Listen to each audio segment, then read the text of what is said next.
Good evening all. Am I audible?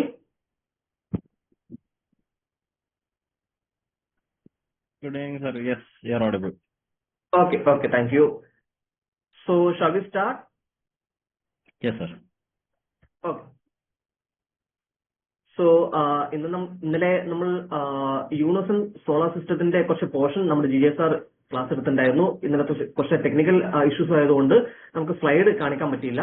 അപ്പോൾ പെട്ടെന്ന് ആ ഒരു സെഷൻ ഒരു 5 to 10 മിനിറ്റ്സ് കൊണ്ട് എന്ത് ചെയ്യാം, ഒന്ന് ഓടിച്ചു പോവാം. എന്നിട്ട് ബാക്കിയുള്ള പോർഷനിലേക്ക് വരാം. ഓക്കെ, അപ്പോൾ universe and the solar system. അപ്പോൾ first question, which one of the following hypothesis or theory explains the origin of the universe എന്നായിരുന്നു ആൻസർ. എല്ലാവർക്കും അറിയാം, big bang theory. Then second question, the sun's glowing surface is known as photosphere. അപ്പൊ അതിന്റെ ഒരു picture ആണ്. അപ്പോ ഇതിൽ ഇതാണ് ഫോട്ടോസ്ഫിയർ. ദെൻ ഏറ്റവും ഔട്ടർ ലെയർ എന്ന് പറയുന്നത് കൊറോണയാണ്. അതിന്റെ തൊട്ട് താഴെ ക്രോമോസ്ഫിയർ, അതിന് താഴെയാണ് ഈ ഫോട്ടോസ്ഫിയർ. അതായത് സണ്ണിന്റെ സർഫസ് എന്ന് പറയുന്ന ഒരു ഏരിയയാണ്. നമ്മളെ സാധാരണ എർത്തിന്റെ സ്ട്രക്ചർ നോക്കുന്ന സമയത്ത് എർത്തിന്റെ ക്രസ്റ്റുമായി നമുക്ക് എന്ത് ചെയ്യാം, ഈ ഫോട്ടോസ്ഫിയറിനെ താരതമ്യം ചെയ്യാം. അപ്പം ഡീറ്റെയിൽ ആയി കൊണ്ട് ഇന്നലെ ഓൾറെഡി എടുത്തതായിരുന്നു, നമുക്ക് ഓടിച്ചു നോക്കാം. അടുത്ത്, unlike other planets which of the following planets rotate in clock vice direction.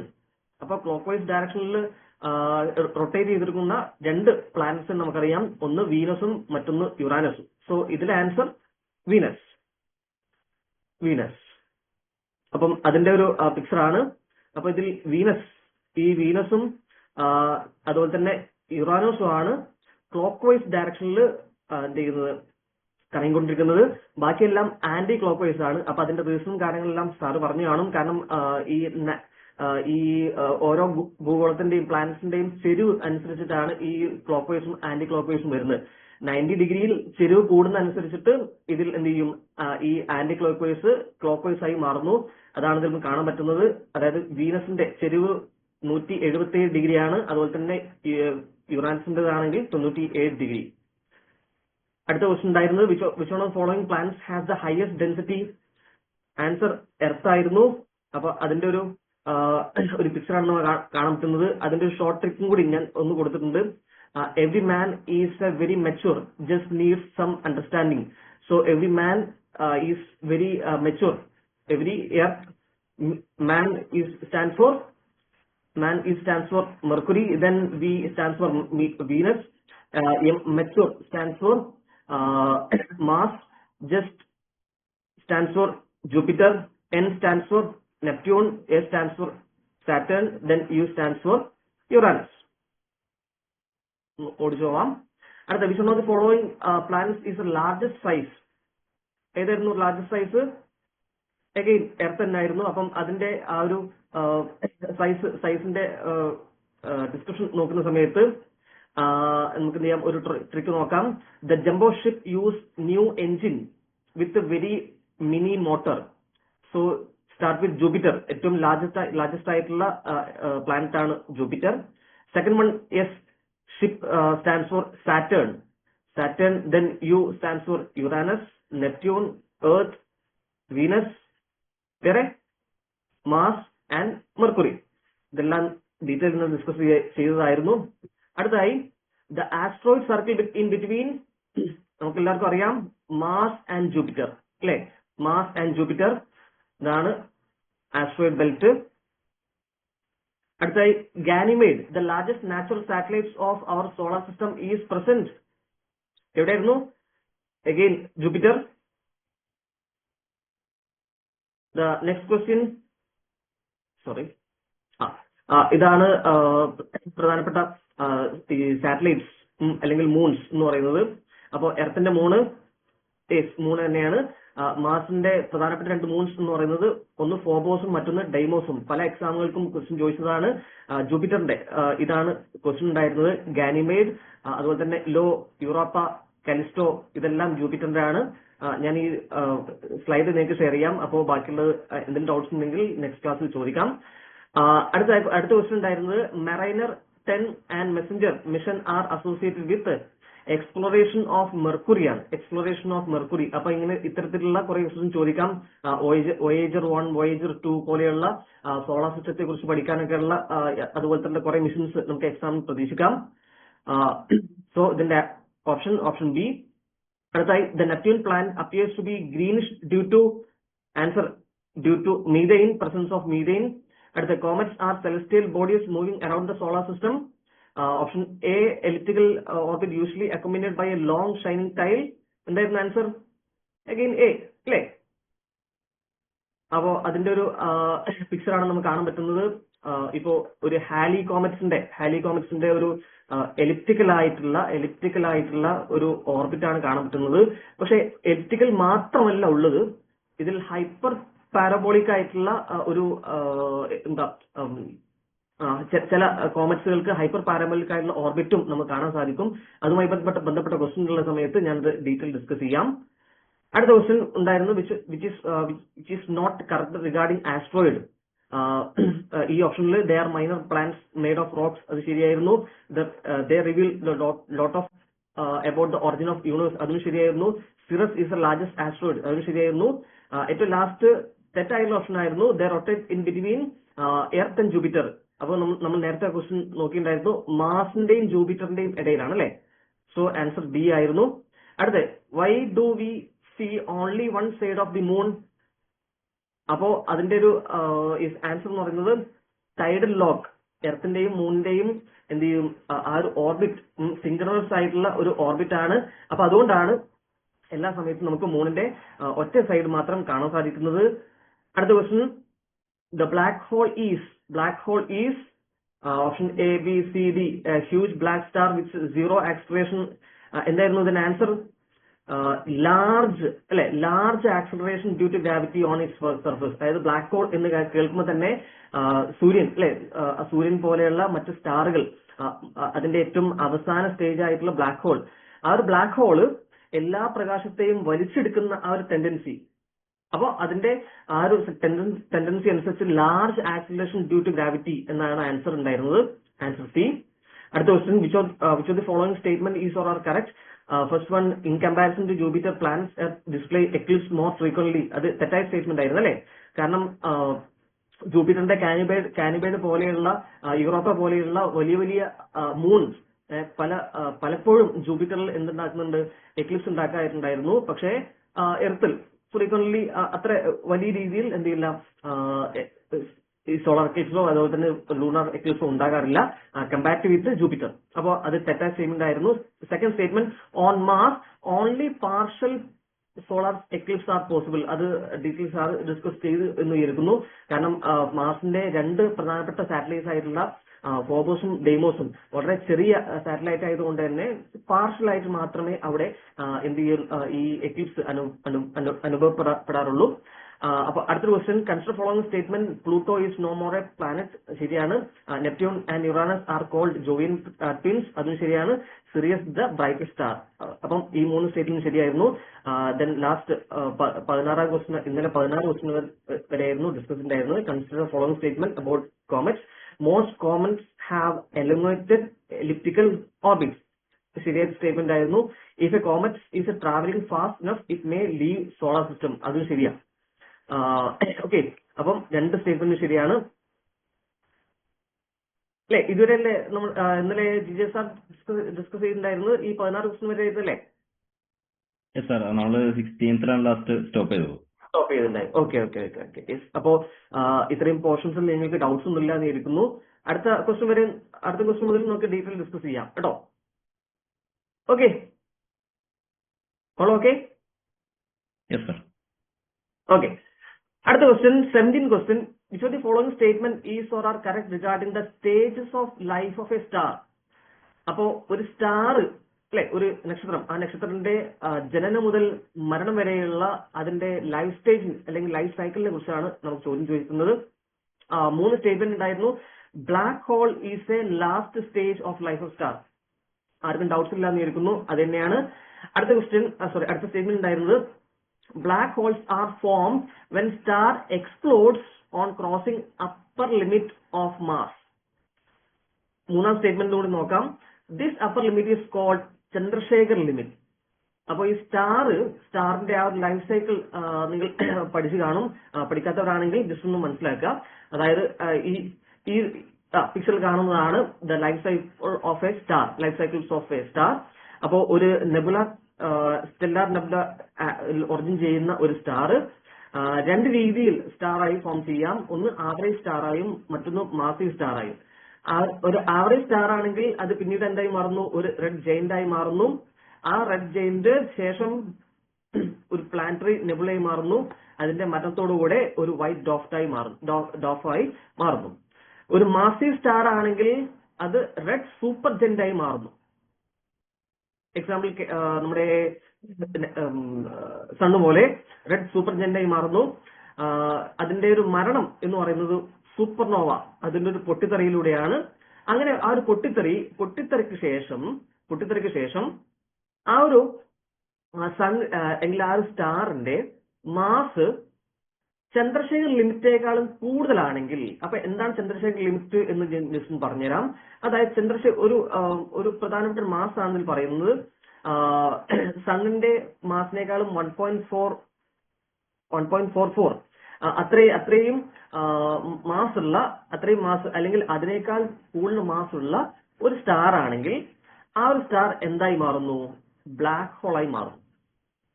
ഇനി ആ ഒരു മാസിൽ കുറവുള്ള ഒരു സ്റ്റാർ ആണെങ്കിൽ അത് ഒരു ന്യൂട്രോൺ സ്റ്റാർ ആയി മാറും.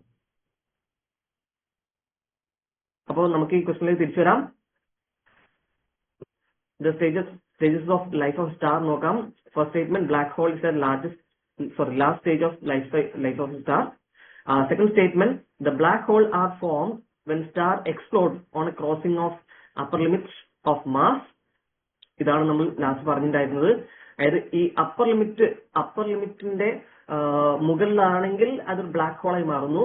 അത് താഴെയാണെങ്കിൽ അതൊരു ന്യൂട്രോൺ സ്റ്റാർ ആയി മാറുന്നു. ആ ഒരു പോയിന്റ് നിങ്ങൾക്ക് മനസ്സിലായോ? ആർക്കെങ്കിലും ഡൗട്ട്സ് ഉണ്ടെങ്കിൽ ചോദിച്ചോളൂ. അതാണ് ഇതിൽ കൺഫ്യൂഷൻ ആയിട്ടുള്ള ഒരു ചെറിയൊരു പോയിന്റ് എന്ന് പറയുന്നത്. ആർക്കെങ്കിലും ഡൗട്ട്സ് ഉണ്ടെങ്കിൽ ചോദിക്കാം, അല്ലെങ്കിൽ നമുക്ക് അടുത്ത പോയിന്റിലേക്ക് വരാം. ക്ലിയർ ആണല്ലേ? ഓക്കെ. അപ്പോ ഈ സ്റ്റേറ്റ്മെന്റ് ഓപ്ഷൻ സി ആണ് ആൻസർ. എല്ലാ സ്റ്റേറ്റ്മെന്റും കറക്റ്റ് ആണ്. 1, 2, 3. അടുത്ത ക്വസ്റ്റ്യൻ, മാച്ച് ദ ഫോളോയിങ് പ്ലാനറ്റ്സും അതുപോലെ തന്നെ അതിന്റെ ഫീച്ചേഴ്സ് ആണ് കൊടുത്തിരിക്കുന്നത്. അപ്പൊ നമുക്ക് ഏതെല്ലാം പ്ലാനറ്റ്സ് നോക്കാം. First one Neptune, second one Mars, third one Venus, fourth one Uranus. അപ്പൊ ഇതിൽ നെപ്റ്റ്യൂൺ നമ്മൾ കുറച്ചു മുമ്പ് നെപ്റ്റ്യൂണിന്റെ പ്രധാനപ്പെട്ട ഒരു മീഥെയിൻ കണ്ടന്റ് ആ ഒരു കാര്യം പറഞ്ഞിട്ടുണ്ടായിരുന്നു. അപ്പൊ ആ ഒരു മീഥെയിൻ കണ്ടന്റ് ഉള്ളതുകൊണ്ട് തന്നെ അതൊരു ഗ്രീൻ പ്ലാനറ്റ് അല്ലെങ്കിൽ ഗ്രീൻ ബ്ലൂ ഒരു പ്ലാനറ്റ് ആയി നമുക്ക് ഫീൽ ചെയ്യുന്നു. മാസ് എന്ത് തരം പ്ലാനറ്റ് ആണ്? റെഡ് പ്ലാനറ്റ് ആണ്. വീനസോ ട്വിന്നാണ് അല്ലെ? എർത്തിന്റെ ഏകദേശം ആ ഒരു സൈസുള്ള ഒരു പ്ലാനറ്റ് ആണ് വീനസ്. മറ്റൊന്ന് യുറാനസ്, ദ കോൾഡസ്റ്റ് പ്ലാനറ്റ്. അപ്പൊ അതിൽ ആൻസർ ഏതാണ്?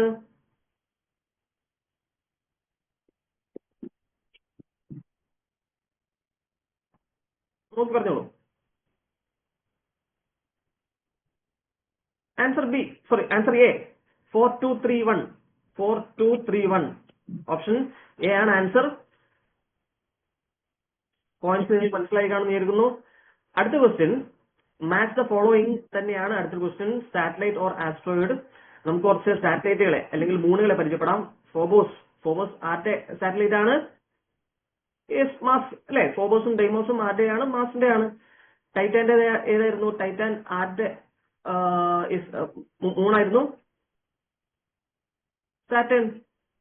അടുത്ത് നെബുല എന്ന് പറയുന്നത് സ്റ്റാറിന്റെ ആ ഒരു ഒറിജിൻ ആണ്. Cirrus, the largest asteroid. അപ്പൊ ആൻസർ പറഞ്ഞോളൂ.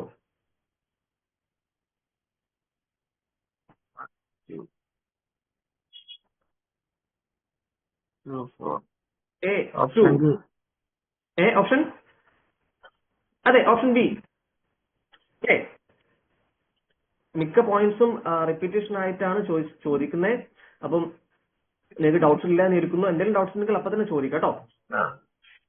ഓക്കെ, അടുത്ത question, the 20th question. The speed of rotation of Earth is highest. The speed of rotation of the Earth is highest. എവിടെയാണ്? ഇക്വേറ്ററിലാണോ, ട്രോപ്പിക് ഓഫ് ക്യാൻസറിലാണോ, ട്രോപ്പിക് ഓഫ് കാപ്രിക്കോണിലാണോ, north പോളിലാണോ? എവിടെയാണ്?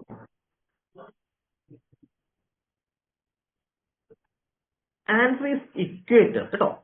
അതായത് നമുക്ക് ഈ ഒരു എർത്തിന്റെ രണ്ട് ഫീച്ചേഴ്സ് തമ്മിൽ ലിങ്ക് ചെയ്യാം. ഒന്ന് ഈ സ്പീഡ് ഓഫ് റൊട്ടേഷൻ. ആ സ്പീഡ് ഓഫ് റൊട്ടേഷന്റെ നേർ വിപരീതമാണ് കോറിയോളിസ് ഫോഴ്സ്. കോറിയോളിസ് ഫോഴ്സ് അപ്പോ കമ്പയർ ചെയ്യാം. ഈ റൊട്ടേഷൻ എർത്തിന്റെ ഇക്വേറ്ററിൽ ഏറ്റവും ഹയസ്റ്റ് സ്പീഡാണ്, പക്ഷേ കോറിയോളിസ് ഫോഴ്സ് ആണെങ്കിൽ 0 ആണ്. ഇൻവേഴ്സ് പ്രൊപ്പോർഷൻ ആണ് കേട്ടോ. അതായത് ഈ സ്പീഡ് ഓഫ് റൊട്ടേഷൻ ഓഫ് എർത്തും അതുപോലെ തന്നെ കോറിയോളിസ് ഫോഴ്സും, കാരണം പല സമയങ്ങളിലും ചോദിക്കുന്ന 2-3 പോയിന്റ്സുകളാണ്. അതുകൊണ്ടാണ് ഞാൻ ഈ സ്പീഡ് ഓഫ് റൊട്ടേഷനും അതുപോലെ തന്നെ കോറിയോളിസ് ഫോഴ്സും തമ്മിൽ ലിങ്ക് ചെയ്യുന്നത്.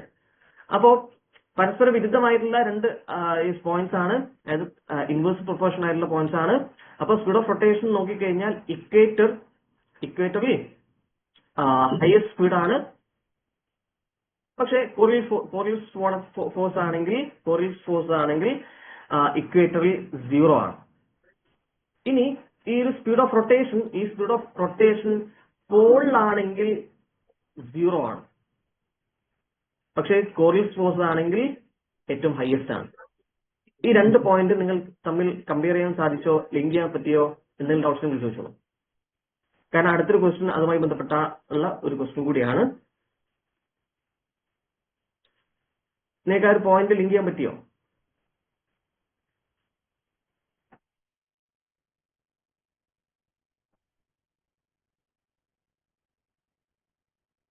ആരൊന്നും ചോദിക്കുന്നില്ല, പറയുന്നില്ല. ഓക്കെ, മനസ്സിലായി കാണുമെന്ന് വിചാരിക്കുന്നു. എന്തെങ്കിലും ഡൗട്ട്സ് ഉണ്ടെങ്കിൽ ചോദിക്കാം. അപ്പൊ എന്താണ് ഈ Coriolis force? What is Coriolis force? Sir, പോളിന്റെ കാര്യം അതൊന്നുകൂടെ ഒന്ന് പറയൂ. പോളിന് പറയാം. അതെ, അതായത് ഇപ്പോ ഈ ഇക്വേറ്ററിലും അതുപോലെ തന്നെ പോളിലും ഈ രണ്ട് സ്ഥലങ്ങളിൽ ഈ സ്പീഡ് ഓഫ് റൊട്ടേഷനും അതുപോലെ തന്നെ കോറിയോളിസ് ഫോഴ്സും കൂടുതലാണോ കുറവാണോ എന്നുള്ള കാര്യങ്ങളാണ് നമുക്ക് എക്സാമിന് പ്രത്യേകിച്ച് ചോദിച്ചു കാണുന്നത്. അപ്പോ നമുക്ക് ആദ്യം എന്ത് ചെയ്യാം, ഈ ഒരു ഇക്വേറ്ററിന്റെ പോയിന്റ് എടുക്കാം. Equator speed of rotation highest ആണ്. സ്പീഡ് ഓഫ് റൊട്ടേഷൻ നമുക്ക് അനുഭവപ്പെടുന്നത് ഏറ്റവും ഹയസ്റ്റ് ആണ്, പക്ഷേ ഇക്വേറ്ററിൽ കോറിയോളിസ് ഫോഴ്സ് 0 ആണ്. കോറിയോളിസ് ഫോഴ്സ് 0 ആണ്. അടുത്തതായി നമുക്ക് എന്ത് ചെയ്യാം, പോള് എടുക്കാം. നോർത്ത് പോളോ സൗത്ത് പോളോ എടുക്കാം. ഈ ഒരു പോൾ എടുത്തു കഴിഞ്ഞാൽ അവിടുത്തെ സ്പീഡ് ഓഫ് റൊട്ടേഷൻ 0 ആണ്. കാരണം ആ ഒരു പോളിൽ നിന്ന് കഴിഞ്ഞാൽ നമുക്കൊന്നും അനുഭവപ്പെടില്ല, വളരെ 0 ആണ്. പക്ഷേ കോറിയോളിസ് ഫോഴ്സോ ഹയസ്റ്റ് ആണ്.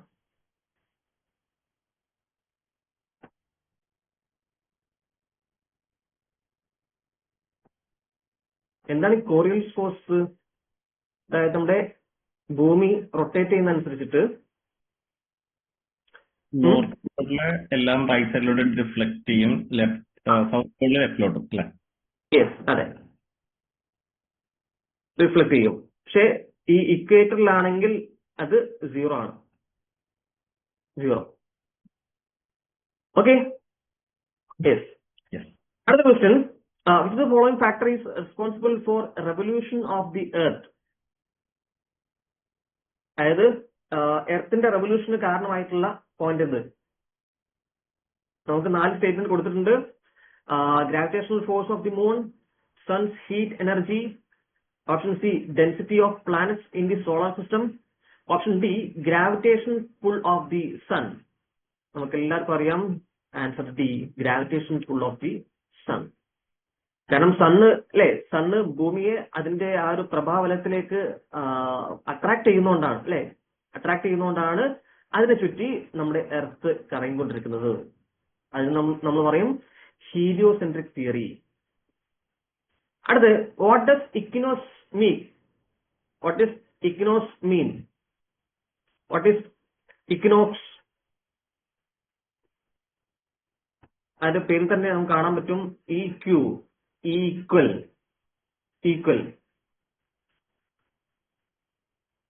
നിങ്ങൾ ആൻസർ പറയുന്നുണ്ട് അല്ലേ?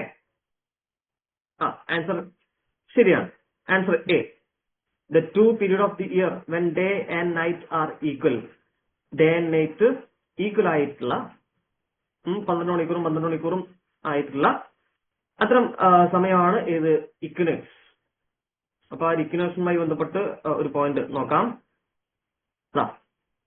ഇതാണ് ഇക്വിനോക്സ്. മാർച്ച് 2021 സമയത്തും അതുപോലെ തന്നെ സെപ്റ്റംബർ 22, 23 സമയത്തും അല്ലെ, നമ്മൾ ഈ ഇരു മാസത്തിലും നമുക്ക് എന്ത് ചെയ്യാം? ഈ ഇക്വിനോക്സ് അനുഭവപ്പെടാം. കൂടാതെ മറ്റൊരു പോയിന്റ് ആണ് സമ്മർ സോൾസ്റ്റൈസും വിന്റർ സോൾസ്റ്റൈസും. സമ്മർ സോൾസ്റ്റൈസും വിന്റർ സോൾസ്റ്റൈസും പല പ്രധാനപ്പെട്ട എക്സാമുകൾക്കും, UPSCയുടെ പല പ്രധാനപ്പെട്ട എക്സാമുകൾക്കും ഈ ഇക്വിനോക്സും സമ്മർ സോൾസ്റ്റൈസും അതുപോലെ തന്നെ വിന്റർ സോൾസ്റ്റൈസും പല തവണ എക്സാമിന് ക്വസ്റ്റ്യനായി വന്നിട്ടുണ്ട്. ഓക്കെ, അപ്പൊ എന്താണ് ജസ്റ്റ് ഒന്ന് പറഞ്ഞു പോവാം. ഇക്വിനോക്സ് എന്ന് പറഞ്ഞു കഴിഞ്ഞാൽ ഡേ ആൻഡ് നൈറ്റ് ഈക്വൽ. ആ ഒരു പേരിൽ തന്നെ നമുക്ക് കാണാൻ പറ്റും EQ, ഈക്വൽ. അടുത്ത പോയിന്റ്, സമ്മർ സോൾസ്റ്റൈസ്. സമ്മർ സമയത്ത് ലോങ് ഡേ. അതാണ് സമ്മർ സോൾസ്റ്റൈസിന്റെ ഒരു ഫീച്ചർ, ലോങ് ഡേ. ആ സമയം ജൂൺ 20, 21 അല്ലെങ്കിൽ ജൂൺ 20, 21, 22 സമയത്തായിരിക്കും. അടുത്തൊന്നാണ് വിന്റർ സോൾസ്റ്റൈസ്. അതിന്റെ ഫീച്ചർ, ഇതെല്ലാം ഞാൻ പറയുന്നത് നോർത്തേൺ ഹെമിസ്ഫിയറിനെ സംബന്ധിച്ചാട്ടോ. നോർത്തേൺ ഹെമിസ്ഫിയറിനെ സംബന്ധിച്ചാണ് പറയുന്നത്. അങ്ങനെ നോക്കിക്കഴിഞ്ഞാൽ വിന്റർ സോൾസ്റ്റൈസ് എന്ന് പറയുന്നത് ലോങ് നൈറ്റ്. അപ്പോ ഇക്വിനോക്സും അല്ലെ, ഈ രണ്ട് ഇക്വിനോക്സും ഈക്വൽ ഡേ ആൻഡ് നൈറ്റ് ആണെങ്കിൽ സമ്മർ സോൾസ്റ്റൈസിൽ ലോങ് ഡേ, വിന്റർ സോൾസ്റ്റൈസിൽ ലോങ് നൈറ്റ്. ക്ലിയർ ആണോ? ഈ പറഞ്ഞതെല്ലാം ഞാൻ നോർത്തേൺ ഹെമിസ്ഫിയറിനെ സംബന്ധിച്ചാണ്. സദേൺ ഹെമിസ്ഫിയർ ആകുമ്പോൾ ഇതിന്റെ നേർ വിപരീതമാണ്.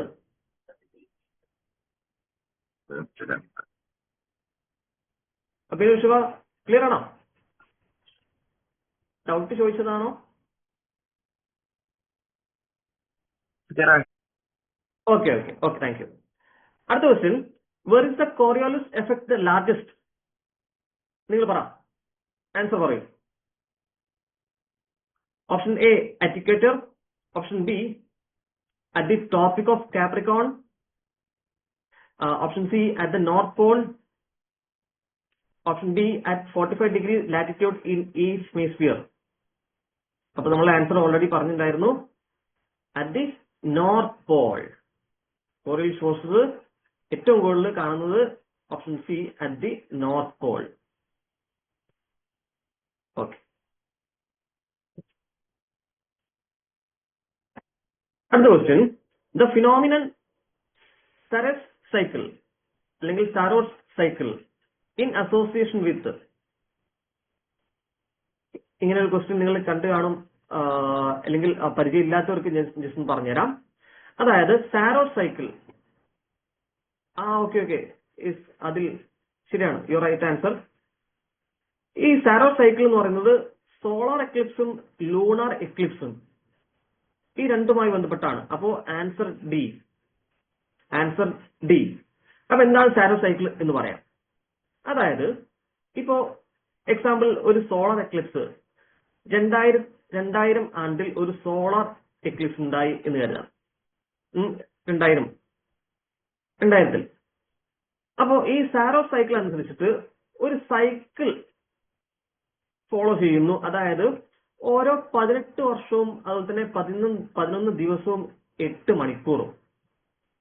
ഇങ്ങനെയാണ് 18 വർഷം 11 ദിവസം അതുപോലെ തന്നെ 8 മണിക്കൂറും. ഈ ഒരു സൈക്കിൾ അനുസരിച്ചിട്ട് ഓരോ തവണ സോളാർ എക്ലിപ്സ് ഉണ്ടാവുന്നു. ഇതേ ഷെഡ്യൂൾ അനുസരിച്ചിട്ട് ഓരോ തവണ ലൂണാർ എക്ലിപ്സ് ഉണ്ടാവുന്നു. അപ്പൊ അങ്ങനെ ഒരു സൈക്കിൾ ഫോളോ ചെയ്യുന്ന എല്ലാ സമയത്തും ഇത് ഫോളോ ചെയ്യണം എന്നല്ല ഞാൻ പറഞ്ഞത്. ഇതിൽ വിപരീതമായിട്ടുള്ള സോളാർ എക്ലിപ്സും ലൂണാർ എക്ലിപ്സും ഉണ്ടാവാം. പക്ഷെ ഇങ്ങനെ ഒരു സൈക്കിൾ ഫോളോ ചെയ്തുകൊണ്ട് സോളാർ എക്ലിപ്സും ലൂണാർ എക്ലിപ്സും ഉണ്ടാകുന്നു എന്ന് പറഞ്ഞുകൊണ്ടുള്ള ഒരു സൈക്കിളാണ് ഈ Saros cycle. So the Saros cycle is associated with solar eclipse, lunar eclipse. So നമ്മുടെ ആൻസർ ഓപ്ഷൻ ഡി. എല്ലാവരും ക്ലിയർ ആണെന്ന് വിചാരിക്കുന്നു. എന്തെങ്കിലും ഡൗട്ട്സ് ഉണ്ടെങ്കിൽ ഹാൻഡ് റൈസ് ചെയ്യുക, അല്ലെങ്കിൽ ക്വസ്റ്റ്യൻ ചോദിക്കുക. നിങ്ങൾക്ക് പോയിന്റ് മനസ്സിലായി കാണും എന്ന് വിചാരിച്ചിട്ടാണ് ഞാൻ അടുത്ത ക്വസ്റ്റ്യനിലേക്ക് പോകുന്നത്. അടുത്ത question, the solar eclipse achieve totality only in limited geographical region because. അപ്പോൾ ഓപ്ഷൻ എ നോക്കാം. The size of all shadow of the moon in the earth is small compared to earth cross section. അതായത് ഇപ്പോ ഒരു solar eclipse ഉണ്ടാവുന്നു. അപ്പൊ solar eclipse സ്വാഭാവികമായിട്ടും solar eclipse നമ്മുടെ sun. അപ്പൊ ഈ സണ്ണിന്റെ നടുവില് മൂണ്, അതുപോലെ തന്നെ എർത്ത് ഞാൻ കുറച്ച് വലിപ്പം കൂടിപ്പോയി. സണ്ണിന്റെ വളരെ ചെറുതാണ് എർത്ത്. എന്നാലും മനസ്സിലാക്കാൻ വേണ്ടിയാണ് ഇത് നമ്മുടെ എർത്ത്, ഇത് മൂണ്, ഇത് സണ്ണ്. ഓക്കെ. അപ്പോ ഇങ്ങനെ ഈ സണ്ണിന്റെയും എർത്തിന്റെയും ഇടയിൽ മൂണ് വരുമ്പോഴാണല്ലോ നമ്മുടെ സണ്ണ് മറഞ്ഞു പോകുന്നത്, സൂര്യഗ്രഹണം ഉണ്ടാകുന്നത്. അപ്പോ ഈ സൂര്യഗ്രഹണം ഈ ക്വസ്റ്റ്യൻ അനുസരിച്ചിട്ട് എർത്തിന്റെ എല്ലാ ഭാഗങ്ങളിലും ഈ സോളാർ എക്ലിപ്സ് അനുഭവപ്പെടുന്നില്ല എന്നാണ് പറയുന്നത്. അപ്പൊ സ്വാഭാവികമായിട്ടും ഈ മൂണിന്റെ ഏകദേശം അത്ര സൈസുള്ള ഏരിയയിൽ മാത്രമായിരിക്കും ഈ ഒരു സോളാർ എക്ലിപ്സ് അനുഭവപ്പെടുക. ബാക്കിയുള്ള സ്ഥലത്തെല്ലാം സണ്ണിന്റെ റൈസ് ഓൾറെഡി സ്ട്രൈറ്റ് ലൈൻ അല്ലെങ്കിൽ സ്ലിൻഡിങ് ആയിട്ട് പതിച്ചിരിക്കും. സോ നമ്മുടെ answer, the size of all shadow of the moon on the earth is small compared to earth cross section. So നമ്മുടെ ആൻസർ എ. പോയിന്റ് ക്ലിയർ അല്ലേ? അടുത്ത question, the lunar eclipse does not occur every month. എല്ലാ സമയങ്ങളിലും ഈ lunar Eclipse ഉണ്ടാവുന്നില്ല. വർഷങ്ങളിൽ രണ്ടോ മുതൽ 5 തവണയൊക്കെ ഈ ലൂണാർ എക്ലിപ്സ് നമുക്ക് കാണാൻ പറ്റും. അതിന്റെ ആൻസർ എന്താണ്? The moon's orbit is not always in the same plane. ഞാൻ maximum number of questions discuss ചെയ്യാം എന്ന് വെച്ചിട്ടാണ് കൂടുതൽ ഓപ്ഷൻസും കാര്യങ്ങളും വായിക്കാത്തത്. എന്തെങ്കിലും ബുദ്ധിമുട്ടുണ്ടെങ്കിൽ പറയാം. The lunar eclipse does not occur in every month because the moon's orbit not always in the same plane. അപ്പോ ഏകദേശം ഈ മൂൺസിന്റെ ഓർബിറ്റും അതുപോലെ തന്നെ എർത്തിന്റെ ഓർബിറ്റും ഏകദേശം 5 ഡിഗ്രിയോളം ചേഞ്ചസ് നമുക്ക് കാണാൻ പറ്റും. അപ്പൊ ആ ഒരു ചേഞ്ചസ് ഉള്ളതുകൊണ്ട് തന്നെ എല്ലാ തവണയും ഉണ്ടാവുന്നില്ല, അല്ലെങ്കിൽ എല്ലാ മാസങ്ങളിലും ലൂണാർ എക്ലിപ്സ് ഉണ്ടാകുന്നില്ല. ഈ ഒരു മാസം അങ്ങോട്ടും കൊണ്ടും മാറി തിരിഞ്ഞുകൊണ്ടിരിക്കും കേട്ടോ. അടുത്ത question, the extent of equatorial region. എന്താണ് ഇക്വറ്റോറിയൽ റീജിയൻ? അല്ലെങ്കിൽ ഈ ഇക്വറ്റോറിയൽ റീജിയന്റെ ഒരു ഏതറ്റം വരെയാണ് നമ്മൾ ഇക്വറ്റോറിയൽ റീജിയൻ എന്ന് പറയുന്നത്? Option A 12 degree north to 12 degree south. Okay, answer already പറഞ്ഞിട്ടുണ്ടായിരുന്നു അല്ലെ? അതിൽ ചെറിയൊരു correction 10 degree north to 10 degree south വരെയാണ് ഈ ഇക്വറ്റോറിയൽ റീജിയൻ എന്ന് ഉദ്ദേശിക്കുന്നത്. എന്താ ഇക്വറ്റോറിയൽ റീജിയൻ? 10 ഡിഗ്രി നോർത്തും 10 ഡിഗ്രി സൗത്തും ഈ റീജിയനെ നമുക്ക് ഇക്വറ്റോറിയൽ റീജിയൻ എന്ന് പറയാം. അപ്പോ 2 പോയിന്റ് മനസ്സിലാക്കുക. നമ്മൾ ഈ ക്ലൈമറ്റുമായി ബന്ധപ്പെട്ട് മറ്റൊരു റീജിയനെ ഓൾറെഡി നമ്മൾ പഠിച്ചു കാണും. ഏതായിരുന്നു? ട്രോപ്പിക്കൽ സോണും സബ് ട്രോപ്പിക്കൽ സോണും പോളാർ സോണും. ഇതിന്റെ ഡിഗ്രിയും ഈ ഇക്വറ്റോറിയൽ റീജിയനും തമ്മിലുള്ള എന്ത് മാറിപ്പോകരുത് കേട്ടോ. ട്രോപ്പിക്കൽ സോൺ ആണെങ്കിൽ 0 ഡിഗ്രി ടു 23 ഡിഗ്രി 0.5 അല്ലേ, ഇത്രയും ഡിഗ്രിയാണ്. ഇതിന്റെ ഇടക്കാണ് ട്രോപ്പിക്കൽ സോൺ നമുക്ക് കാണാൻ സാധിക്കുന്നത്. പക്ഷെ equatorial region 10 degree north to 10 degree south. Okay, okay.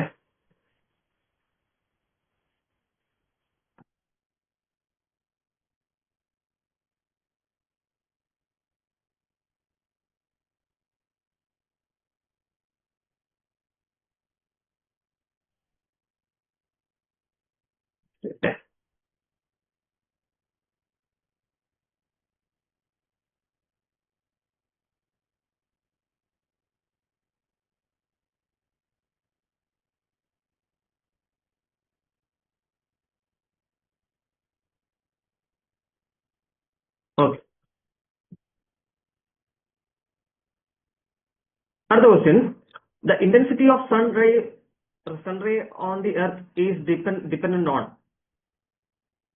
the intensity of sun ray on the earth is dependent on എന്താ?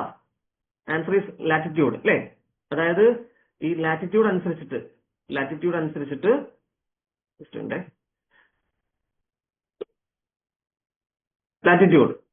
അതായത് നമുക്ക് നമ്മുടെ ഗ്ലോബ് നോക്കാം.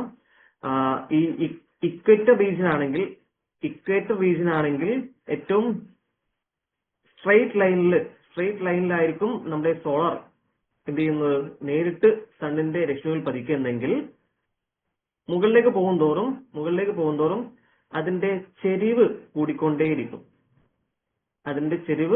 കൂടിക്കൊണ്ടേയിരിക്കും. അപ്പോ കമ്പാരിറ്റീവ്ലി ഇന്റൻസിറ്റി കുറവായിരിക്കും. പക്ഷേ ഇക്വേറ്റർ റീജിയൻ ആണെങ്കിൽ നല്ല ഇന്റൻസിറ്റി ആയിരിക്കും, കൊടും ചൂടായിരിക്കും. പക്ഷെ മുകളിലേക്കും അതുപോലെ തന്നെ താഴേക്കും പോകുന്നതനുസരിച്ചിട്ട് നോർത്തേൺ ഹെമിസ്ഫിയറിന്റെ മുകളിലേക്കും സദേൺ ഹെമിസ്ഫിയറിന്റെ താഴേക്കും പോകുന്നതനുസരിച്ചിട്ട് ഈ ഒരു ചൂടിന്റെ കാഠിന്യം കുറഞ്ഞുകൊണ്ടേയിരിക്കും. അതാണ് ഇതിൽ ചോദിച്ചിരിക്കുന്നത്. The intensity of the earth is dependent on the latitude. അടുത്ത question, which one of the following land territories of Indonesia it is not touched by equator? ഈ ഒരു ഇന്തോനേഷ്യയുമായി ബന്ധപ്പെട്ട് കുറെ ക്വസ്റ്റ്യൻസ് UPSC പല സമയങ്ങളിൽ ചോദിച്ചിട്ടുണ്ട്. മുമ്പ് ക്വസ്റ്റ്യൻ ചോദിച്ചിട്ടുണ്ടായിരുന്നത് നമ്മുടെ ആൻഡമാൻ നിക്കോബാറുമായിട്ട് ഏറ്റവും അടുത്ത് കിടക്കുന്ന ഇന്തോനേഷ്യൻ റീജിയൻ ഏതാണെന്നായിരുന്നു. അപ്പം അതിന്റെ ആൻസർ സുമാത്ര എന്നായിരുന്നു. പക്ഷെ ഇപ്പോൾ ചോദിച്ചിരിക്കുന്നത് ഇക്വേറ്റർ കടന്നു പോകാത്ത ഇന്തോനേഷ്യൻ റീജിയൻ ഏതാണെന്നാണ്. So answer is Java. നമുക്ക് ആ ഒരു മാപ്പിലേക്ക് വരാം. മാപ്പ് ഇപ്പോ ഈ ഓപ്ഷനിൽ പറഞ്ഞിട്ടുണ്ടായിരുന്നു സുമാത്ര, അതുപോലെ തന്നെ സുലാവേസി, കലിമന്താൻ, ഇതെല്ലാം ഈ ഇക്വേറ്റർ കടന്നു പോകുന്ന ഏരിയയാണ്. ഇക്വേറ്റർ കടന്നു പോകാത്ത ഒരു ഏരിയയാണ് ജാവ. പോയിന്റ് ക്ലിയർ ആണോ?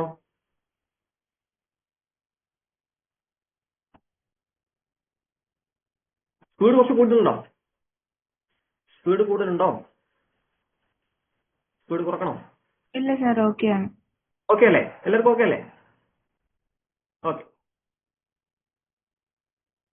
അപ്പോ ഇക്വേറ്റർ കടന്നു പോകുന്ന രാജ്യങ്ങളെ നമുക്ക് പെട്ടെന്ന് ഒന്ന് ഓർത്തെടുക്കാം. ലെഫ്റ്റ് സൈഡ് നോക്കാം. Start with Ecuador, then Colombia, ശേഷം ബ്രസീൽ.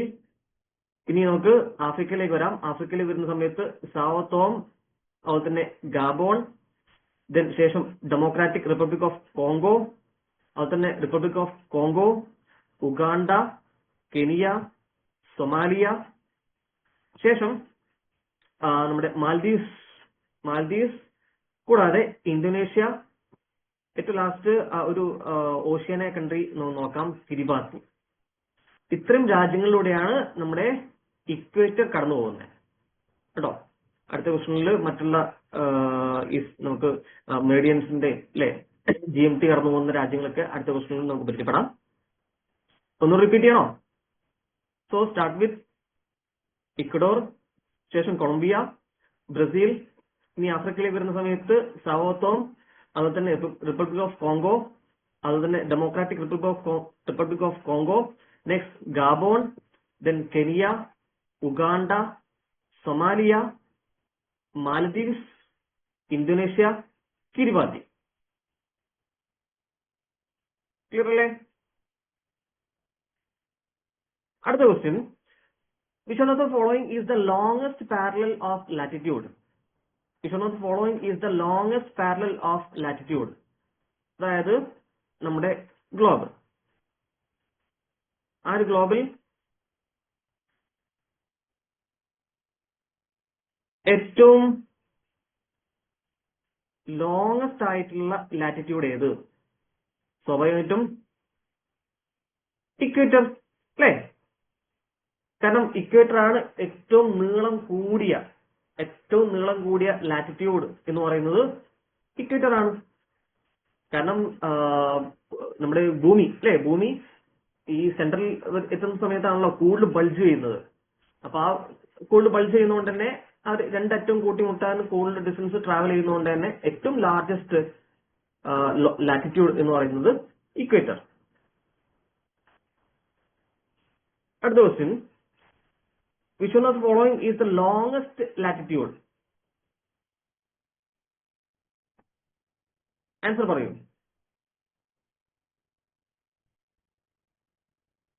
നിങ്ങള് answer C, yes, 0 degree latitude. ചോദ്യം ഒന്ന് തിരിച്ചു വെച്ചേ ഉള്ളൂ. ഇക്വേറ്റർ എന്നുള്ള പകരം 0 ഡിഗ്രി ലാറ്റിറ്റ്യൂഡ് എന്ന് മാത്രം ചോദിച്ചു. ശരിയാണ്. അടുത്ത question, the Russia has 11 time zone because. നിങ്ങൾ ഇതിന്റെ ആൻസർ നോക്കി പറഞ്ഞേ. വളരെ അണ്ടർസ്റ്റുഡ് ആയിട്ടുള്ള ക്വസ്റ്റ്യൻ ആണ്.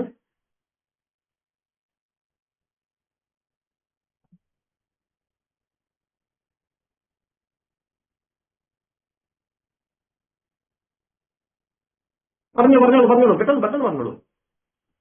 ഓപ്ഷൻ ഏത് തന്നെ അല്ലേ? It has a huge east-west expanse. അല്ലേ? അപ്പോ റഷ്യ എന്ന് പറയുന്നത് വലിയ രാജ്യമാണ്.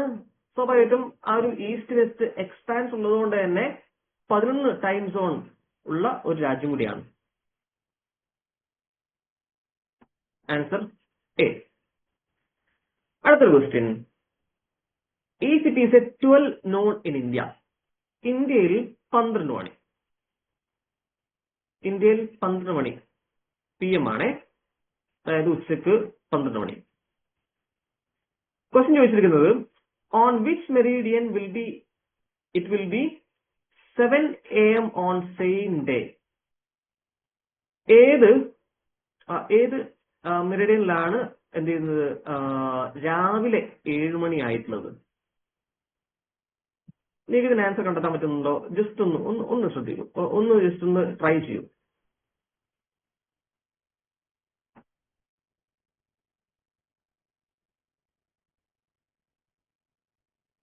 അപ്പോ ആ ഒരു മാത്സ് ചെയ്യാൻ വേണ്ടി ഞാൻ ജസ്റ്റ് ഒരു 2 ഇൻപുട്ട് തരാം.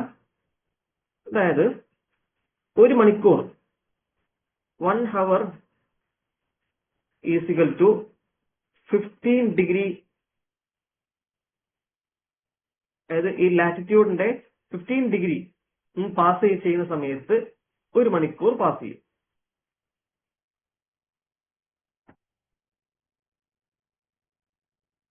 So 7.5 degree west.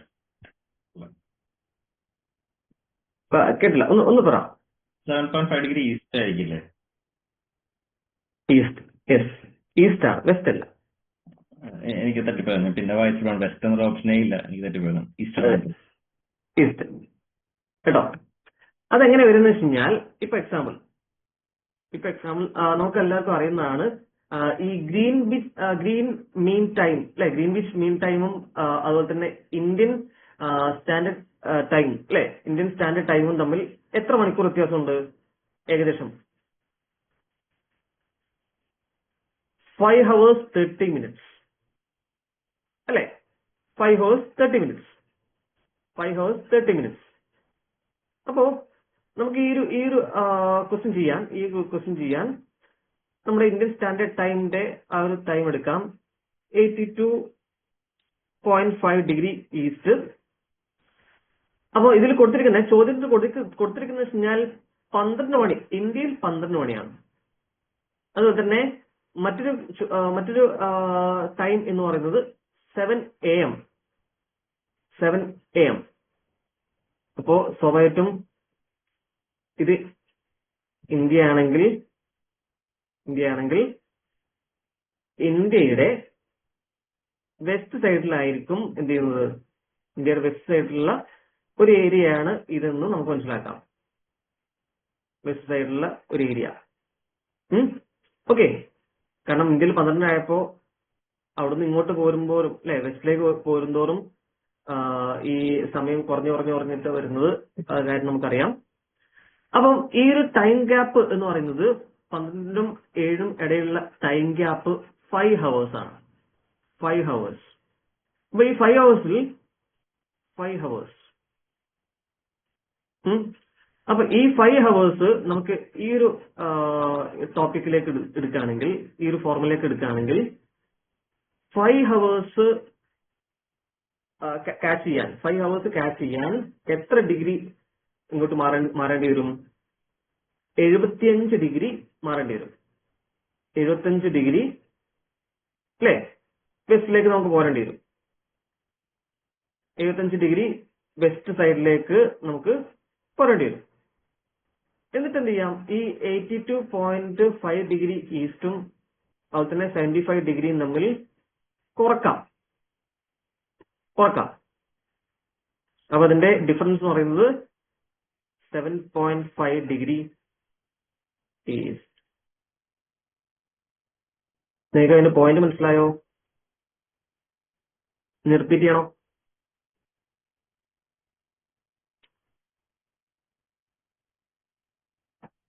ക്ലിയർ ആണോ? Yes sir. ഓക്കെ. അടുത്ത question, which of the following countries has the maximum time difference from GMT? Greenwich mean time എന്ന് ഏറ്റവും കൂടുതൽ ഡിഫറൻസ് താഴെ പറയുന്ന ഏത് രാജ്യത്തിനാണ്? Option A India, option B Nepal, option C Sri Lanka, option D Bhutan.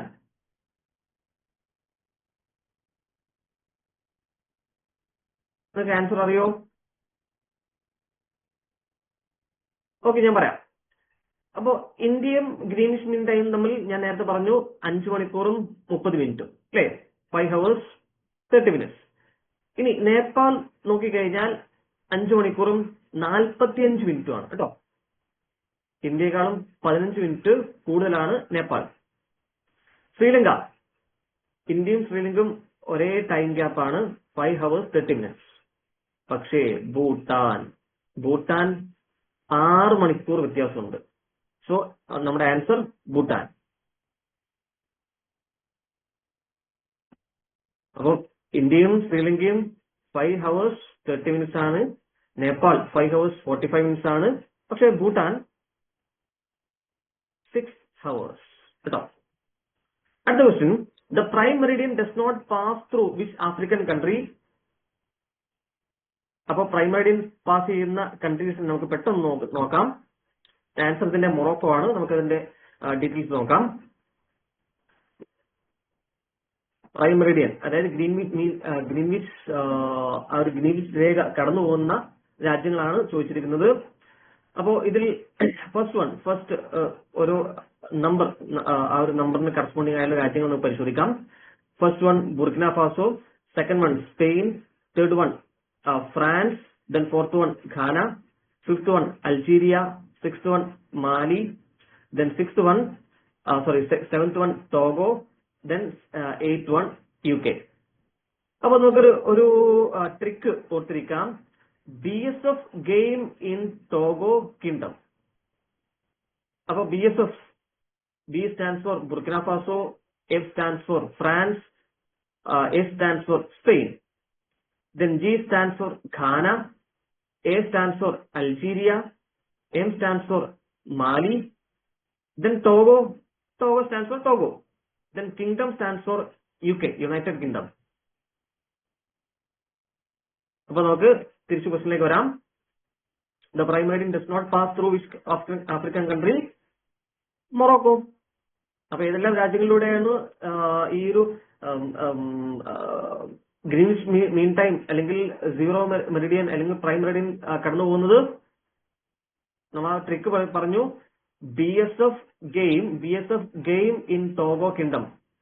B stands for Burkina Faso, A stands for Spain, A stands for France, then game. G stands for Ghana, A stands for Algeria, M stands for Mali, then Togo.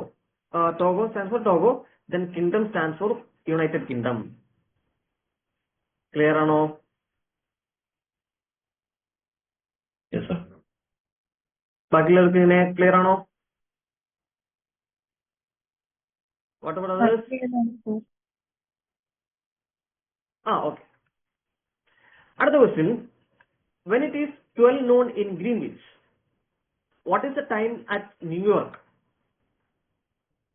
ന്യൂയോർക്കിലെ time എത്രയാണെന്ന് ചോദിച്ചിരിക്കുന്നത്. അപ്പം Greenwich അതായത് ലണ്ടനിൽ time 12 മണിയാണ്, ഉച്ചയ്ക്ക് 12 മണിയാണ്. അപ്പോ ന്യൂയോർക്ക് എന്ന് പറയുന്നത് ഒരു 74 ഡിഗ്രി വെസ്റ്റിൽ സ്ഥിതി ചെയ്യുന്ന രാജ്യമാണ്. അപ്പൊ എത്ര മിനിറ്റ് എടുത്തു എന്നാണ് ചോദിക്കുന്നത്.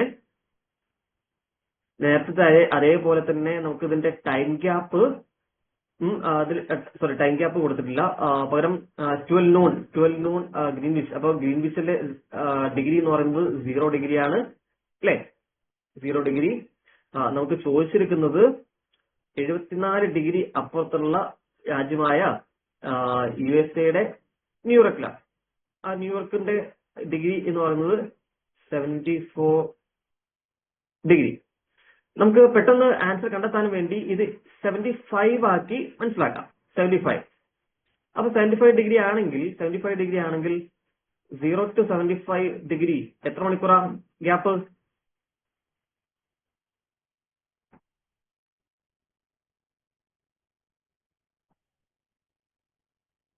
കാരണം 1 മണിക്കൂർ എന്ന് പറയുന്നത് 15 ഡിഗ്രിയാണ് അല്ലെ? 1 മണിക്കൂർ എന്ന് പറയുന്നത് 15 ഡിഗ്രിയാണ്.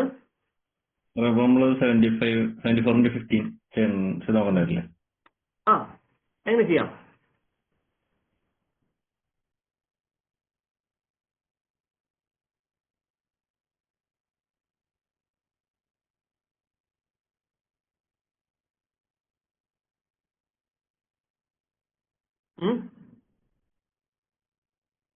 എത്ര കിട്ടി?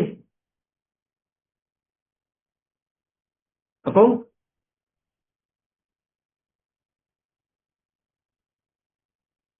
മനസ്സിലായോ? ഇതിന്റെ ഡിഫറൻസ് പറയുന്നത് 5 hours ആണ്. 5 hours. അപ്പോ ഈ ഏതാ 12 മണിയിൽ നിന്നും നമുക്ക് എന്ത് ചെയ്യണം? 12 മണിയിൽ നിന്ന് ഏകദേശം 5 മണിക്കൂർ കുറക്കുകയാണെങ്കിൽ 7 മണി, രാവിലെ 7 മണി. പക്ഷെ കറക്റ്റ് ആയിട്ട് 7 മണി ഇതിൽ കൊടുത്തിട്ടില്ല, 7:04 കൊടുത്തിരിക്കുന്നത്. അപ്പോ ആ ഒരു ഡിഗ്രിയുടെ വ്യത്യാസം നമ്മൾ 74 ഉള്ളത് 75 ആക്കി എടുത്തല്ലോ. അപ്പൊ ആ ഒരു ഡിഗ്രിയുടെ വ്യത്യാസം കൂടി കൂട്ടുകയാണെങ്കിൽ രാവിലെ 7:04. ഓക്കെ. അടുത്ത question. A ship coming from Japan on Monday crosses the international date line. അപ്പോ നമ്മുടെ ജപ്പാൻ ഇതാണ് ഏത് ഇന്റർനാഷണൽ ഡേറ്റ് ലൈൻ. എവിടുന്ന വരുന്നത്? USA, അമേരിക്കയാണ് വരുന്നത്. അമേരിക്ക. അപ്പം അമേരിക്കയിൽ അങ്ങനെയല്ല, നമ്മൾ അങ്ങനെയാണ്. ജപ്പാനിൽ നിന്നും അങ്ങോട്ട് പോകുന്ന കേസാണ് അല്ലെ? ജപ്പാനിൽ നിന്നും അമേരിക്കയിൽ പോകുന്ന കേസാണ്. ജപ്പാനിൽ നിന്നും അമേരിക്കയിൽ പോകുന്ന കേസാണ് ഇതിൽ പറഞ്ഞിട്ടുള്ളത്. അപ്പോ എക്സാമ്പിൾ നോക്കാം. എക്സാമ്പിൾ ഇതിൽ പറഞ്ഞിട്ടുള്ളത് ജപ്പാനിൽ മൺഡേ ആണ്. ജപ്പാനിൽ മൺഡേ. അപ്പൊ നമുക്ക് എല്ലാവർക്കും അറിയാം സൂര്യൻ ആദ്യം ഉദിക്കുന്നത് ജപ്പാനിൽ തന്നെയാണ്. അപ്പൊ അതുകൊണ്ട് തന്നെ എല്ലാ സമയത്തും ജപ്പാൻ തുടങ്ങുന്ന രാജ്യം സ്വാഭാവികമായിട്ടും എന്ത് ചെയ്യുന്നു, ഒരു ദിവസം അഡ്വാൻസ്ഡ് ആയിരിക്കും കമ്പാരിറ്റീവ് വിത്ത് USA. അപ്പോ ജപ്പാനിൽ മൺഡേ ആകുമ്പം സ്വാഭാവികമായിട്ടും US-ൽ ഏത് ദിവസമായിരിക്കും? ഏതായിരിക്കും?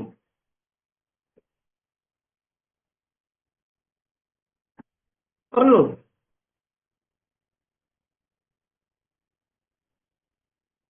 സൺഡേ.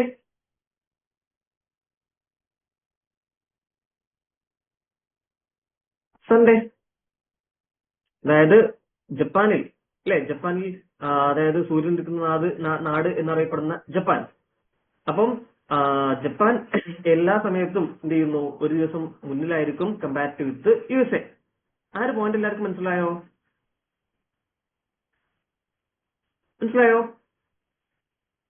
Yes, sir. ഓക്കെ. അപ്പോ ജപ്പാനിൽ മൺഡേ എന്നാണ് നമ്മൾ ക്വസ്റ്റ്യനിൽ പറഞ്ഞിട്ടുള്ളത്, മൺഡേ. അപ്പൊ സ്വാഭാവികമായിട്ടും ജപ്പാനിൽ നിന്നും US-ലേക്ക് സെയിം ഡേ പോകുന്ന ഒരാൾ, ആ വ്യക്തി എന്ത് ചെയ്യും, ഒരു എക്സ്ട്രാ ദിവസം കിട്ടൂലേ? അപ്പൊ അവർക്ക് ജപ്പാനിൽ നിന്നും നമ്മുടെ US-ലേക്ക് പോകുന്ന സമയത്ത് സൺഡേ ആയിരിക്കും. സൺഡേ. പക്ഷെ നമ്മുടെ ക്വസ്റ്റ്യൻ എന്താ?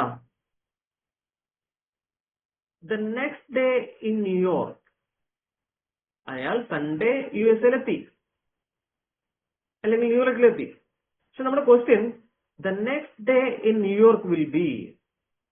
അപ്പൊ അയാൾ ന്യൂയോർക്കിൽ താമസിച്ചുകൊണ്ടിരിക്കുകയാണോ, സൺഡേയിലാണ് ന്യൂയോർക്കിൽ കപ്പലിറങ്ങുന്നത്, അവരുടെ പിറ്റേ ദിവസം എന്ന് പറയുന്നത് മൺഡേ. സോ നമ്മുടെ ആൻസർ മൺഡേ.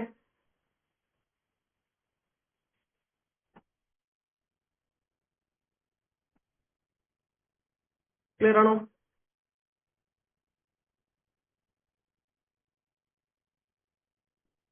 ഇതിൽ 2 സ്റ്റേജ് ഉണ്ട് കേട്ടോ. ഈ ഒരു ആൻസർ കണ്ടെത്താൻ 2 സ്റ്റേജ് ഉണ്ട്. ആദ്യ സ്റ്റേജ് വളരെ സിമ്പിൾ ആണ്. അതായത് ജപ്പാനിൽ എല്ലാ സമയത്തും ഒരു ദിവസം അഡ്വാൻസ്ഡ് ആയിരിക്കും. ആ ഒരു പോയിന്റ് മനസ്സിലാക്കി കഴിഞ്ഞാൽ അത് വളരെ എളുപ്പമാണ്. ജപ്പാനിൽ നിന്നും ന്യൂയോർക്കിലേക്ക് പോവുകയാണെങ്കിൽ,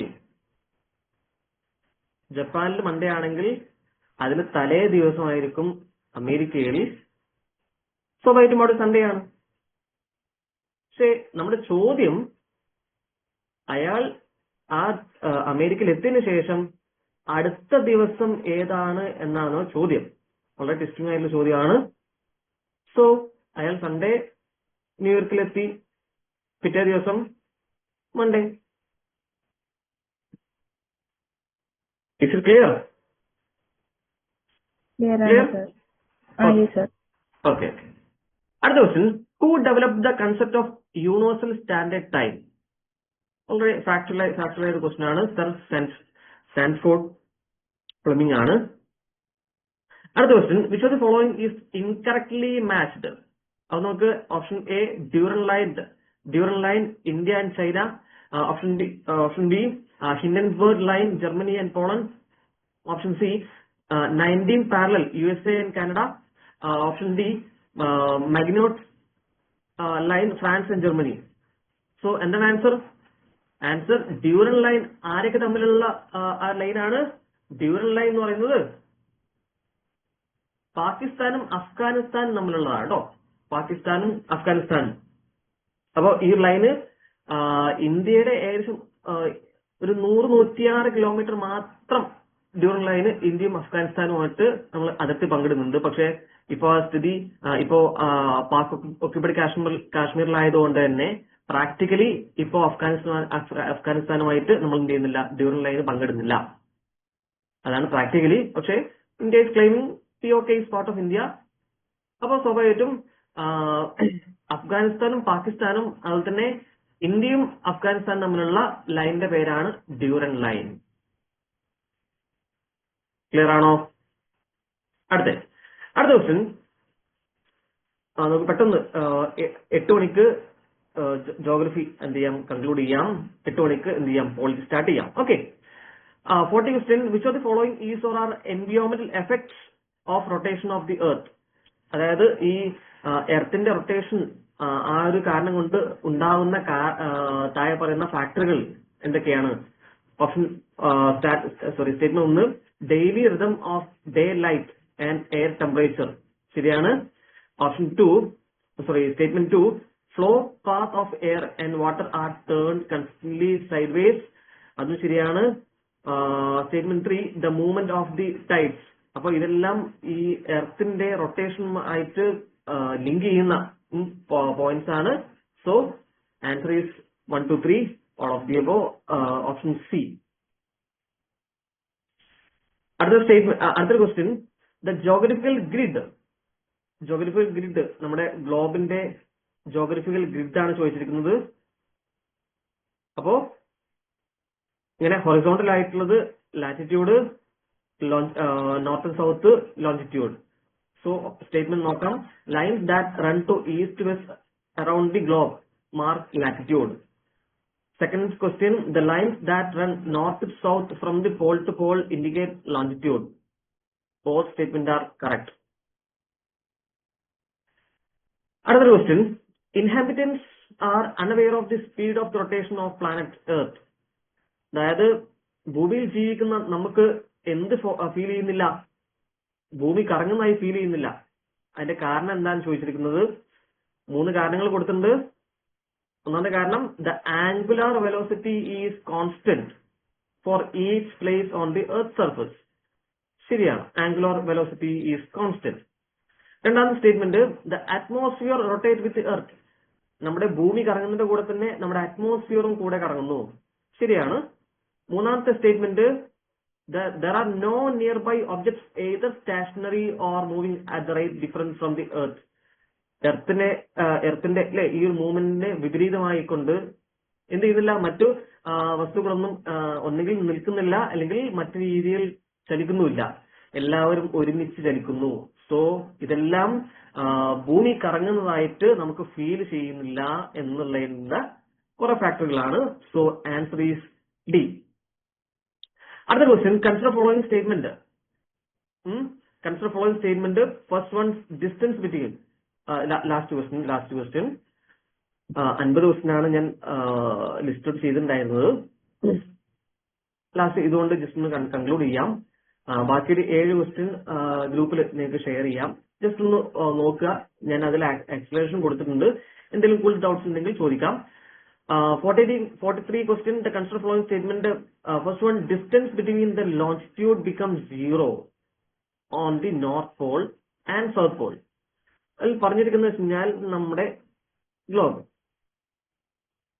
ഈ ഒരു ലോഞ്ചിറ്റ്യൂഡ്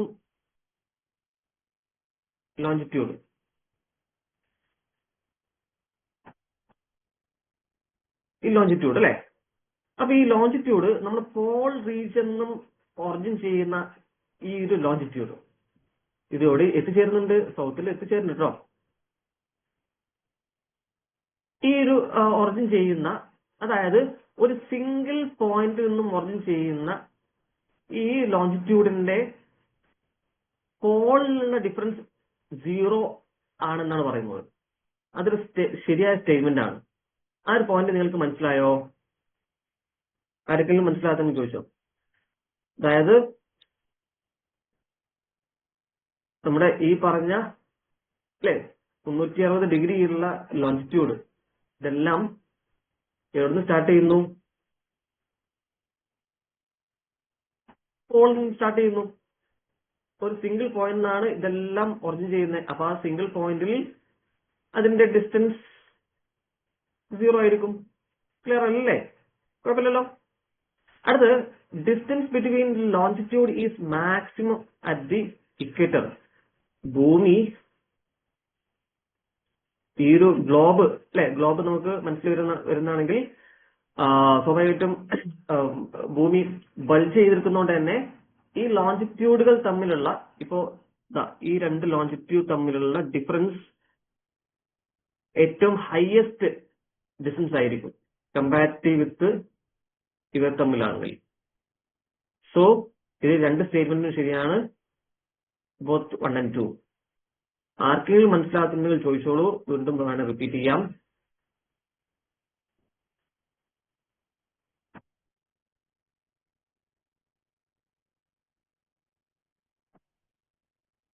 അതിൽ ടൈഡ് മൂൺ അല്ലേ ആക്ച്വലി ഈ ഒരു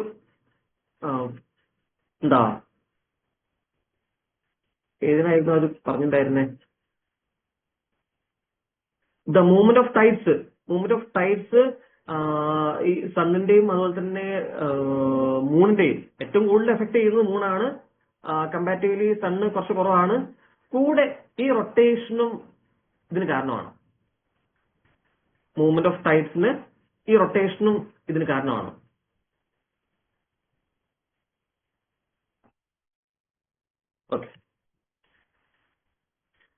ഓക്കെ, അപ്പം ഇത്രയും ക്വസ്റ്റ്യൻസ് നമ്മൾ ഡിസ്കസ് ചെയ്തു. ഒരു മാരത്തോൺ സെഷൻ ആയതുകൊണ്ട് തന്നെ കുറച്ച് സ്പീഡ് കൂടി എന്ന് വിചാരിക്കുന്നു. ആരെങ്കിലും മനസ്സിലാവുന്നുണ്ടെങ്കിൽ ഗ്രൂപ്പിലൂടെ നിങ്ങൾക്ക് ചോദിക്കാം.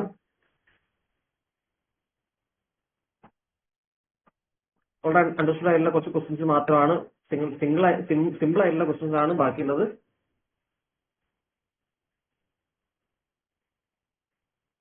ഓക്കെ, അപ്പോൾ നമുക്ക് തൽക്കാലം നമ്മുടെ ജോഗ്രഫി കൺക്ലൂഡ് ചെയ്യാം. അടുത്ത പോർഷൻ ആയിട്ടുള്ള പോളിറ്റി നോക്കാം. ഓക്കെ അല്ലേ? Okay sir.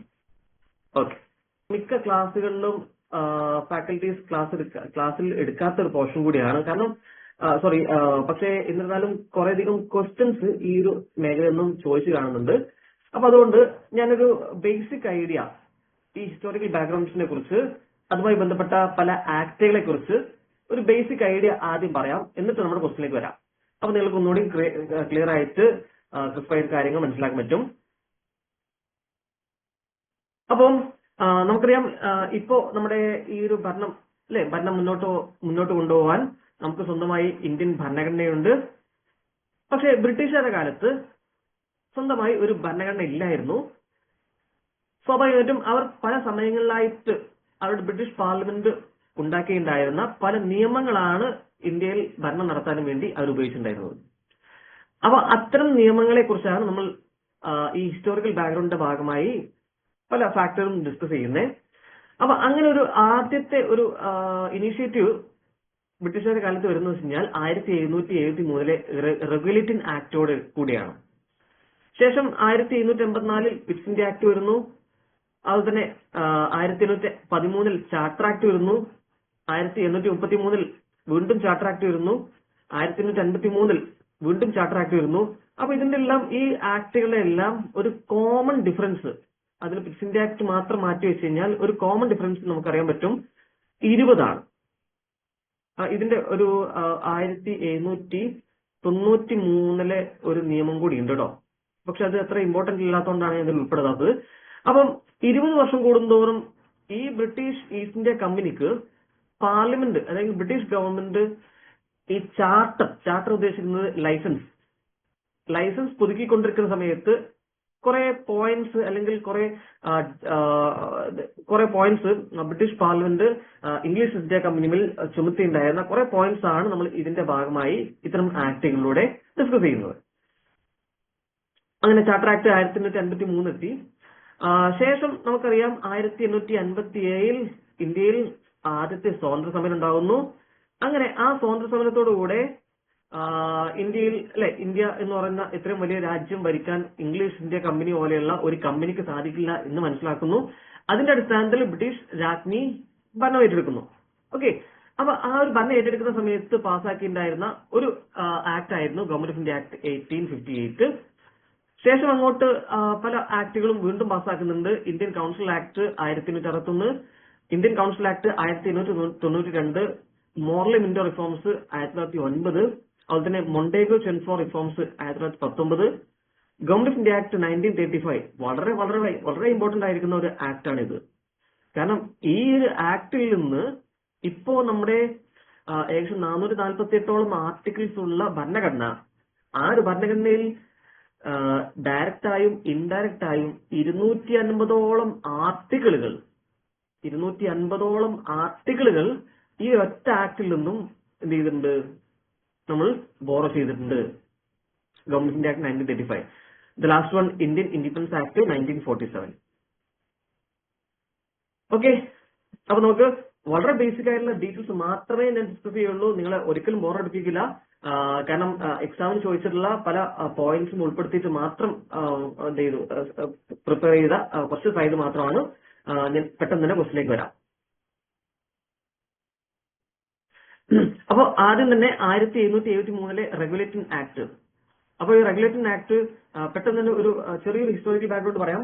അതായത് നമ്മുടെ ബ്രിട്ടീഷുകാർ അല്ലെ, ഇംഗ്ലീഷ് ഇന്ത്യ കമ്പനി, ഇപ്പോൾ റിലയൻസ് പോലെ ഒരു കമ്പനി ആയിരുന്നു ഇംഗ്ലീഷ് ഇന്ത്യ കമ്പനി. 1600 അവർ ഇന്ത്യയിലേക്ക് വരുന്നത്. അപ്പൊ അതൊക്കെ പോട്ടെ. അങ്ങനെ ഇംഗ്ലീഷ് ഇന്ത്യ കമ്പനി ഇന്ത്യയിൽ കുറെ കച്ചവടം നടത്തി. ഈവൻ ബ്രിട്ടീഷുകാരെ പോലും വെല്ലുന്ന രീതിയിൽ, അവിടുത്തെ പണക്കാരെ പോലും വെല്ലുന്ന രീതിയിൽ അവർ ഇന്ത്യയിൽ നിന്നും വലിയ സമ്പത്ത് എന്ത് ചെയ്യുന്നു, സമ്പാദിക്കുന്നു. അതിൽ കുറെ പ്രശ്നങ്ങൾ, ചില അസൂയയും കാര്യങ്ങളെല്ലാം ഓൾറെഡി ഈ ബ്രിട്ടീഷ് ഗവൺമെന്റിന് അവരുടെ മേൽ ഉണ്ടാകുന്നുണ്ട്.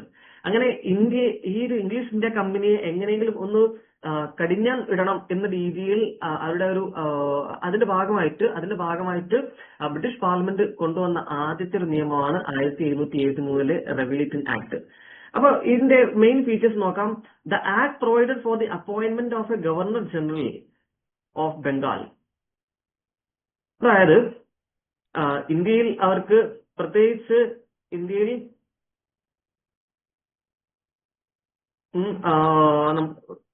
ബംഗാളിലും അതുപോലെ തന്നെ ബോംബെയിലും മദ്രാസിലുമായിരുന്നു അവർക്ക് ഈ ഇംഗ്ലീഷ് ഇന്ത്യ കമ്പനിയുടെ പ്രധാനപ്പെട്ട സ്ട്രോങ് ഹോൾഡ് എന്ന് പറയുന്നത്. അങ്ങനെ ഈ ഒരു ആക്ട് പ്രകാരം ബംഗാളിന്റെ ഗവർണർ, ആ ഒരു ഗവർണർക്ക് കൂടുതൽ അധികാരം കൊടുത്തു. ബാക്കിയുള്ള 2 പ്രൊവിൻസിനേക്കാളും കൂടുതൽ അധികാരം കൊടുത്തു. അങ്ങനെ ഈ ഒരു ബംഗാളിലെ ഗവർണറെ ഗവർണർ ജനറൽ ഓഫ് ബംഗാൾ എന്നുള്ളൊരു പോസ്റ്റ് കൊടുത്തു. അങ്ങനെ ആദ്യത്തെ governor general of Bengal Warren Hastings. ഒരു ക്വസ്റ്റ്യൻ വന്നിട്ടുണ്ട്, നമുക്ക് നോക്കാം. First governor general of Bengal. അടുത്ത സ്റ്റേറ്റ്മെന്റ് പറയുന്നത് the act made governor's of Bombay. ഞാൻ ഇത്രയും സ്പീഡ് കൂടുതലായി പറയുന്നത് നിങ്ങൾക്ക് ഫോളോ ചെയ്യാൻ പറ്റുന്നുണ്ടല്ലോ അല്ലേ? ബുദ്ധിമുട്ടില്ലല്ലോ? നമ്മുടെ മാരത്തോൺ സെഷൻ ആണ്, അതുകൊണ്ടാണ് കേട്ടോ. Maximum number of questions discuss ചെയ്യാന്നുള്ള ഉദ്ദേശത്തോടെയാണ് പറയുന്നത്. രണ്ടാമത്തെ point, the act made the governors of Bombay and Madras presidency subordinate to governor general of Bengal. ഞാൻ പറഞ്ഞു ഇങ്ങനെ ഇന്ത്യയുടെ മാപ്പാട്ടോ. ഇന്ത്യ, നമ്മുടെ പാകിസ്ഥാൻ, ബംഗാൾ ഇതെല്ലാം ഉൾപ്പെടുന്ന ആ ഇന്ത്യയുടെ മാപ്പാണ്. അപ്പം ഇതിൽ ഈ ബംഗാളിലെ ഗവർണർക്ക് ബോംബെയിലെയും മദ്രാസിലെയും ഗവർണറേക്കാളും കൂടുതൽ പവർ കൊടുത്തു. മൂന്നാം സ്റ്റേറ്റ്മെന്റ് പറയുന്നത് the supreme court was set up at Calcutta. 1774 കൽക്കട്ടയിൽ ഒരു സുപ്രീം കോടതി സ്ഥാപിക്കുന്നു. പക്ഷെ ഇപ്പോ കാണുന്ന സുപ്രീം കോടതി അല്ല ആ ഒരു സുപ്രീം കോടതി കേട്ടോ. ഇന്ന് കാണുന്ന സുപ്രീം കോടതി അല്ല. ഇന്ന് കാണുന്ന സുപ്രീം കോടതി 1935 സ്ഥാപിക്കുന്നത്. അതിലേക്ക് ഞാൻ വരാം. ഈ സുപ്രീം കോടതി അന്നത്തെ ബ്രിട്ടീഷുകാർ അല്ലെങ്കിൽ യൂറോപ്യൻസിനെ മാത്രം ട്രയൽ ചെയ്യാനുള്ള ഒരു കോടതിയായിരുന്നു. Sir Elijah Impey was the chief justice. അദ്ദേഹമായിരുന്നു അന്നത്തെ ചീഫ് ജസ്റ്റിസ്. ബാക്കി 3 ജഡ്ജിമാരും കൂടി ഉണ്ടായിരുന്നു. അടുത്ത പ്രധാനപ്പെട്ട ഒരു ആക്ട് നോക്കാം. Charter act 1813. Charter act 1813. അതിൽ ഞാൻ പിറ്റ്സ് ഇന്ത്യ ആക്ട് വിട്ടുപോയി. എന്നാലും പിറ്റ്സ് ഇന്ത്യ ആക്ടുമായി ബന്ധപ്പെട്ട ഒരു ക്വസ്റ്റ്യൻ വരുമ്പോൾ ഞാനത് എന്ത് ചെയ്യാം, ഒന്ന് കവറപ്പ് ചെയ്യാം. 1813 നമ്മൾ വരുന്ന സമയത്ത് 1813 important point, east India company had to spend 1 lakh rupee on Indian education. പല എക്സാമിനും ക്വസ്റ്റ്യൻ വന്നിട്ടുണ്ട്. ആദ്യമായി ബ്രിട്ടീഷുകാർ ഈ സോഷ്യൽ സർവീസിന്റെ ഭാഗമായിട്ട് ഇന്ത്യയിലെ വിദ്യാഭ്യാസം ഡെവലപ്പ് ചെയ്യുന്നതിന്റെ ഭാഗമായി 1 ലക്ഷം രൂപ, വർഷത്തിൽ 1 ലക്ഷം രൂപ കേട്ടോ, വളരെ ചെറിയ എമൗണ്ട് ആണ്. അത് മാറ്റിവെച്ച ഒരു ആക്ട് ആയിരുന്നു 1813. അടുത്ത statement, it ended company's monopoly. It ended company's monopoly trade in India except trade in tea and trade with China. പല സ്റ്റേറ്റ്മെന്റിലും ചോദിച്ചെടുക്കുന്ന ഒരു സ്റ്റേറ്റ്മെന്റും കൂടിയാണിത്. It ended monopoly of trade. അതായത് ഇംഗ്ലീഷ് ഇന്ത്യ കമ്പനി എന്ന് പറയുമ്പോൾ തന്നെ നമുക്ക് മനസ്സിലേക്ക് വരേണ്ടത് നമ്മുടെ റിലയൻസും അതുപോലെ തന്നെ അദാനി പോലെയുള്ള കമ്പനിയാണ് കേട്ടോ. കാരണം അത്ര ഒരു കമ്പനി ആയിരുന്നു ഇംഗ്ലീഷ് ഇന്ത്യ കമ്പനി. അപ്പോ ആ ഒരു ഇംഗ്ലീഷ് ഇന്ത്യ കമ്പനി എന്ത് ചെയ്തു, ഇന്ത്യയിൽ അല്ലെങ്കിൽ ഈ ഈസ്റ്റേൺ രാജ്യങ്ങൾ, ഇന്തോനേഷ്യ പോലെ രാജ്യങ്ങളിൽ ട്രേഡ് നടത്താൻ മറ്റ് കമ്പനികൾക്കും കൂടെ അനുമതി കൊടുത്തു. ഇംഗ്ലീഷ് ഇന്ത്യ കമ്പനിയുടെ ഈ മൊണോപ്പൊളി നിർത്തലാക്കി. പക്ഷെ 2 മേഖലയിൽ മാത്രം അത് വീണ്ടും അത് ജസ്റ്റ് ഒന്ന് കീപ്പ് ചെയ്തിട്ടുണ്ടായിരുന്നു. ഒന്ന് ടീ, നമ്മുടെ തേയിലയിൽ ഉണ്ടായിരുന്ന ആ ഒരു മൊണോപ്പൊളിയും അതുപോലെ തന്നെ ചൈനയുമായി ബന്ധപ്പെട്ട മൊണോപ്പൊളിയും, ബാക്കി എല്ലാ മൊണോപ്പൊളിയും എന്ത് ചെയ്യുന്നുണ്ട്, എടുത്തു കളയുന്നുണ്ട്. അടുത്ത ആക്ട് നമ്മൾ പഠിക്കുന്ന സമയത്ത് ഈ 2 മൊണോപ്പൊളിയും കൂടി പൂർണ്ണമായിട്ടും എടുത്തു കളയുന്നുണ്ട്. നമുക്ക് ഇതിലേക്ക് വരാം. മൂന്നാമത്തെ point, they permitted Christian missionaries to propagate Christianity. അപ്പൊ ഇതാണ് 1813 പ്രധാനപ്പെട്ട പോയിന്റ്സ്. അടുത്തായി 1833 പോയിന്റ് ആണ് നമ്മൾ നോക്കുന്നത്. It appointed the Governor General of Bengal as India's Governor General. നമ്മൾ 1773 ആക്ട്, റെഗുലേഷൻ ആക്ട് നമ്മൾ മനസ്സിലാക്കി വരണം. ആ ഒരു ആക്ട് നമ്മൾ പറഞ്ഞു ഗവർണർ എന്നുള്ള പോസ്റ്റ് ഗവർണർ ജനറൽ ഓഫ് ബംഗാളായി മാറുന്നു. പക്ഷെ ഈ ആക്ട് പറയുന്നത് വെച്ചാൽ എന്ത് ചെയ്യുന്നു, governor general of Bengal governor general of ഇന്ത്യയായി മാറുന്നു. ആ ഒരു മാറ്റം നിങ്ങൾ മനസ്സിലായി കാണുന്ന കേൾക്കുന്നു കേട്ടോ. അടുത്ത point, English India companies commercial activities have been completely discontinued. അതായത് ഇംഗ്ലീഷ് ഇന്ത്യ കമ്പനിയുടെ കൊമേഴ്ഷ്യൽ ആക്ടിവിറ്റി, ഒരു കമ്പനി എന്ന രീതിയിലുള്ള കച്ചവട ബിസിനസ് കാര്യങ്ങളെല്ലാം നിർത്തലാക്കുന്നു. കാരണം അത് പൂർണ്ണമായും ഒരു പൊളിറ്റിക്കൽ എൻറ്റിറ്റിയായി മാറുന്നു, ഒരു ഭരണ എൻറ്റിറ്റിയായി മാറുന്നു. അതിലൂടെ അവർക്കുണ്ടായിരുന്ന എല്ലാ മൊണോപ്പൊളിയും, ഒരു കച്ചവട സ്ഥാപനം എന്ന രീതിയിൽ എല്ലാ മൊണോപ്പൊളിയും എടുത്തു കളയുന്നുണ്ട്. പൂർണ്ണമായും ഒരു ഭരണ കേന്ദ്രമായിട്ട് ഏത് മാറുന്നു, ഇംഗ്ലീഷ് ഇന്ത്യ കമ്പനി മാറുന്നു. അടുത്ത point, in 1833 in 1833 the British Parliament abolished slavery, the United Kingdom and all its possessions.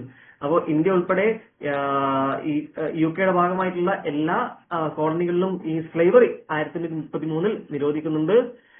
അപ്പൊ ഇതിൽ മനസ്സിലാക്കേണ്ടത് ഈ ഗവർണർ ജനറൽ ഓഫ് ഇന്ത്യ, ആദ്യമായിട്ടുള്ള ഗവർണർ ജനറൽ ഓഫ് ഇന്ത്യ ആരാണെന്നൊക്കെ ചോദ്യം വന്നിട്ടുണ്ടായിരുന്നു. വില്യം ബെന്റിക് ആണ് കേട്ടോ, വില്യം ബെന്റിക്. അടുത്ത് 1853 ആക്ടിലേക്ക് വരാം. വീണ്ടും 20 വർഷത്തിന് ശേഷം Indians were given to access to civil service. ഇന്ന് നമ്മൾ ഇതിനെല്ലാം പ്രിപ്പയർ ചെയ്തുകൊണ്ടിരിക്കുന്നു അല്ലെ, സിവിൽ സർവീസിലേക്ക് പ്രിപ്പയർ ചെയ്തുകൊണ്ടിരിക്കുന്നു. സിവിൽ സർവീസ് ഉദ്ദേശിക്കുന്നത് ഏറ്റവും ഹയസ്റ്റ് സിവിൽ സർവീസ് അല്ല കേട്ടോ. ഇത് വെച്ചാൽ ലോസ് സിവിൽ സർവീസും അതൊക്കെ ഉൾപ്പെടുന്ന സിവിൽ സർവീസാണ് ഉദ്ദേശിക്കുന്നത്. കാരണം അന്ന് മുതലാണ് ഇന്ത്യക്കാർക്ക് ഒരു എൻട്രൻസ് കിട്ടുന്നത്, Indian were given access to civil service. അടുത്ത point, Indian central legislative council there was a local representation. ബോംബെയിലെയും ആഗ്ര, മദ്രാസ്, ബംഗാൾ ഈ സ്ഥലങ്ങളിലെ ആൾക്കാര് എന്ത് ചെയ്യുന്നു, നമ്മൾ ഇന്ന് കാണുന്ന പാർലമെന്റിൽ അംഗങ്ങളായി മാറുന്നു. അടുത്ത സ്റ്റേറ്റ്മെന്റ്, അടുത്ത point 1853 Lord Dalhousie became governor general of India without additional charge. അതായത് ഒരു സംസ്ഥാനത്തിന്റെ ബാധ്യതയില്ലാതെ പൂർണ്ണമായും ഗവർണർ ജനറൽ ഓഫ് ഇന്ത്യയായി ആര് മാറുന്നു, ലോർഡ് ഡൽഹൌസി മാറുന്നു. തൊട്ടു മുമ്പുണ്ടായിരുന്ന വില്യം ബെന്റിക് അവർ ഇന്ത്യയുടെ ഗവർണർ ജനറൽ ആകുന്നതോടൊപ്പം തന്നെ ബംഗാളിന്റെ ഗവർണർ ജനറൽ കൂടിയായിരുന്നു. പക്ഷെ ലോർഡ് ഡൽഹൌസി ആ സമയത്ത് പൂർണ്ണമായും ഒരു ഇൻഡിപെൻഡന്റ് ചാർജായി, ഇന്നത്തെ ഗവർണർ ജനറൽ എന്ന് പറയുന്നത് ഇന്നത്തെ പ്രസിഡന്റിന് തുല്യം കേട്ടോ, അങ്ങനെ ഒരു പോസ്റ്റായി മാറുന്നു. അങ്ങനെ 1857 ഏത് വരുന്നു, ഫസ്റ്റ് വാർ ഓഫ് ഇൻഡിപെൻഡൻസ് അല്ലെ, ഒന്നാം സ്വാതന്ത്ര്യ സമരം വരുന്നു. അങ്ങനെ ഒന്നാം സ്വാതന്ത്ര്യ സമരത്തിൽ ഒരു കാര്യം ബോധ്യമായി, ഇംഗ്ലീഷ് ഇന്ത്യ കമ്പനിക്ക് ഒറ്റക്ക് കൂട്ടിയ കൂടുതലാണ് മനസ്സിലായി. അങ്ങനെ ബ്രിട്ടീഷ് രാജ്ഞി ഈ ഒരു ഭരണം ഏറ്റെടുക്കുന്നു. അങ്ങനെ ബ്രിട്ടീഷ് രാജ്ഞി ഭരണം ഏറ്റെടുക്കുന്ന സമയത്ത് കൊണ്ടുവന്ന ഒരു നിയമമായിരുന്നു 1858 നിയമം. ആ ഒരു നിയമത്തിലെ പ്രധാനപ്പെട്ട ഫീച്ചേഴ്സ് മാത്രം ഡിസ്കസ് ചെയ്യാം. East India company was liquidated എന്ന് പറയുമ്പോൾ പൂർണ്ണമായിട്ടും അത് വിറ്റ് ഒഴിവാക്കി. അങ്ങനെ കമ്പനിയെ എന്ത് ചെയ്തു, അബോളിഷ് ചെയ്തു. പക്ഷെ അതിലെ കമ്പനിയിലെ ആൾക്കാരൊക്കെ വീണ്ടും ഇൻട്രസ്റ്റ് കൊടുത്തുകൊണ്ടിരുന്നു, അത് മറ്റൊരു കാര്യം. And the court of directors and board of control were abolished. കാരണം ഈ ഇംഗ്ലീഷ് ഇന്ത്യ കമ്പനി 2 രീതിയിലാണ് ഭരണം നടത്തിയിട്ടുണ്ടായിരുന്നത്. ഒന്ന് കൊമേഴ്ഷ്യൽ ആക്ടിവിറ്റീസ് ഭരണം നടത്താൻ വേണ്ടി ഈ ഒരു കോർട്ട് ഓഫ് ഡയറക്ടേഴ്സും അതുപോലെ തന്നെ പൊളിറ്റിക്കൽ കാര്യങ്ങൾ കൺട്രോൾ ചെയ്യാൻ വേണ്ടി ബോർഡ് ഓഫ് കൺട്രോളും ഈ സംഭവം എന്ത് ചെയ്തു, ഒഴിവാക്കി, നിർത്തലാക്കി. അടുത്ത queen Victoria who was the monarch of Britain also became the sovereign of this territory of India. അത് ഇന്ത്യൻ ടെറിട്ടറിയുടെ മൊണാർക്കായി, പരമാധികാരിയായി ആര് മാറുന്നു, ക്യൂൻ വിക്ടോറിയ മാറുന്നു. അടുത്ത point, appointment of secretary of state for India.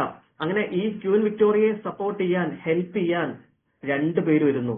ഒരു സെക്രട്ടറി സ്റ്റേറ്റ് ഫോർ ഇന്ത്യ വരുന്നു, അതുപോലെ തന്നെ governor general of India as viceroy. അപ്പം ഈ 2 പേരിലൂടെയാണ് ബ്രിട്ടീഷ് രാജ്ഞി എന്ത് ചെയ്യുന്നത്, ഇന്ത്യയുടെ ഭരണം നടത്തിയിട്ടുണ്ടായിരുന്നത്. അപ്പം ഈ സെക്രട്ടറി സ്റ്റേറ്റ് ഫോർ ഇന്ത്യ എന്ന് പറയുമ്പോൾ ബ്രിട്ടനിലാണ് അവരുടെ ഓഫീസ് ഉള്ളത്. ഗവർണർ ജനറൽ ഓഫ് ഇന്ത്യ അല്ലെങ്കിൽ വൈസ്രോയ് എന്ന് പറയുന്നത് അവരുടെ ഓഫീസ് ഇന്ത്യയിലും, ഇന്ത്യയുടെ റെസിഡന്റ് ആയിട്ട്. അങ്ങനെ 2 പേരിലൂടെ അവർ ഭരണം നടത്തുന്നു കേട്ടോ. അപ്പൊ ലോർഡ് കാനിങ് ആണ് ഇന്ത്യയുടെ ഫസ്റ്റ് വൈസ്രോയ്. അടുത്തൊരു ആക്ട്, പ്രധാനപ്പെട്ട ആക്ട്, ഇന്ത്യൻ കൗൺസിൽ ആക്ട് 1861.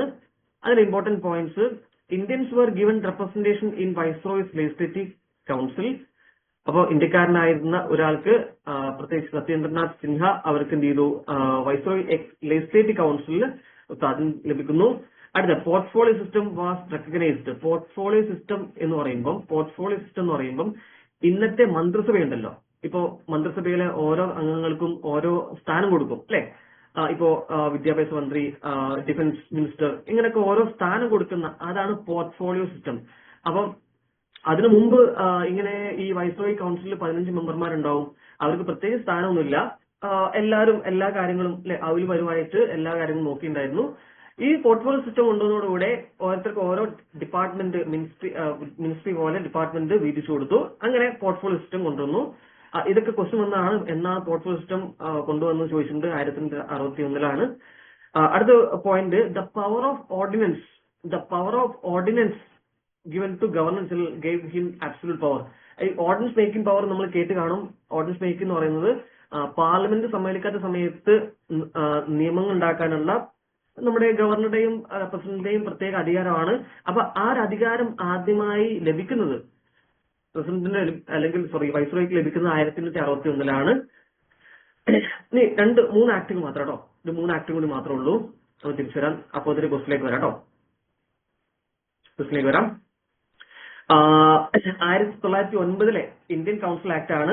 അതിന് മറ്റൊരു പേരും കൂടി അറിയും, മോർലി മിന്റോ റിഫോംസ്. മോർലി എന്ന് പറയുന്നത് അന്നത്തെ സെക്രട്ടറി സ്റ്റേറ്റ് ഫോർ ഇന്ത്യ ആയിരുന്നു. മിന്റോ എന്ന് പറയുന്നത് അന്നത്തെ ഇന്ത്യയുടെ വൈസ്രോയി ആയിരുന്നു. അതിലെ important points, the concept of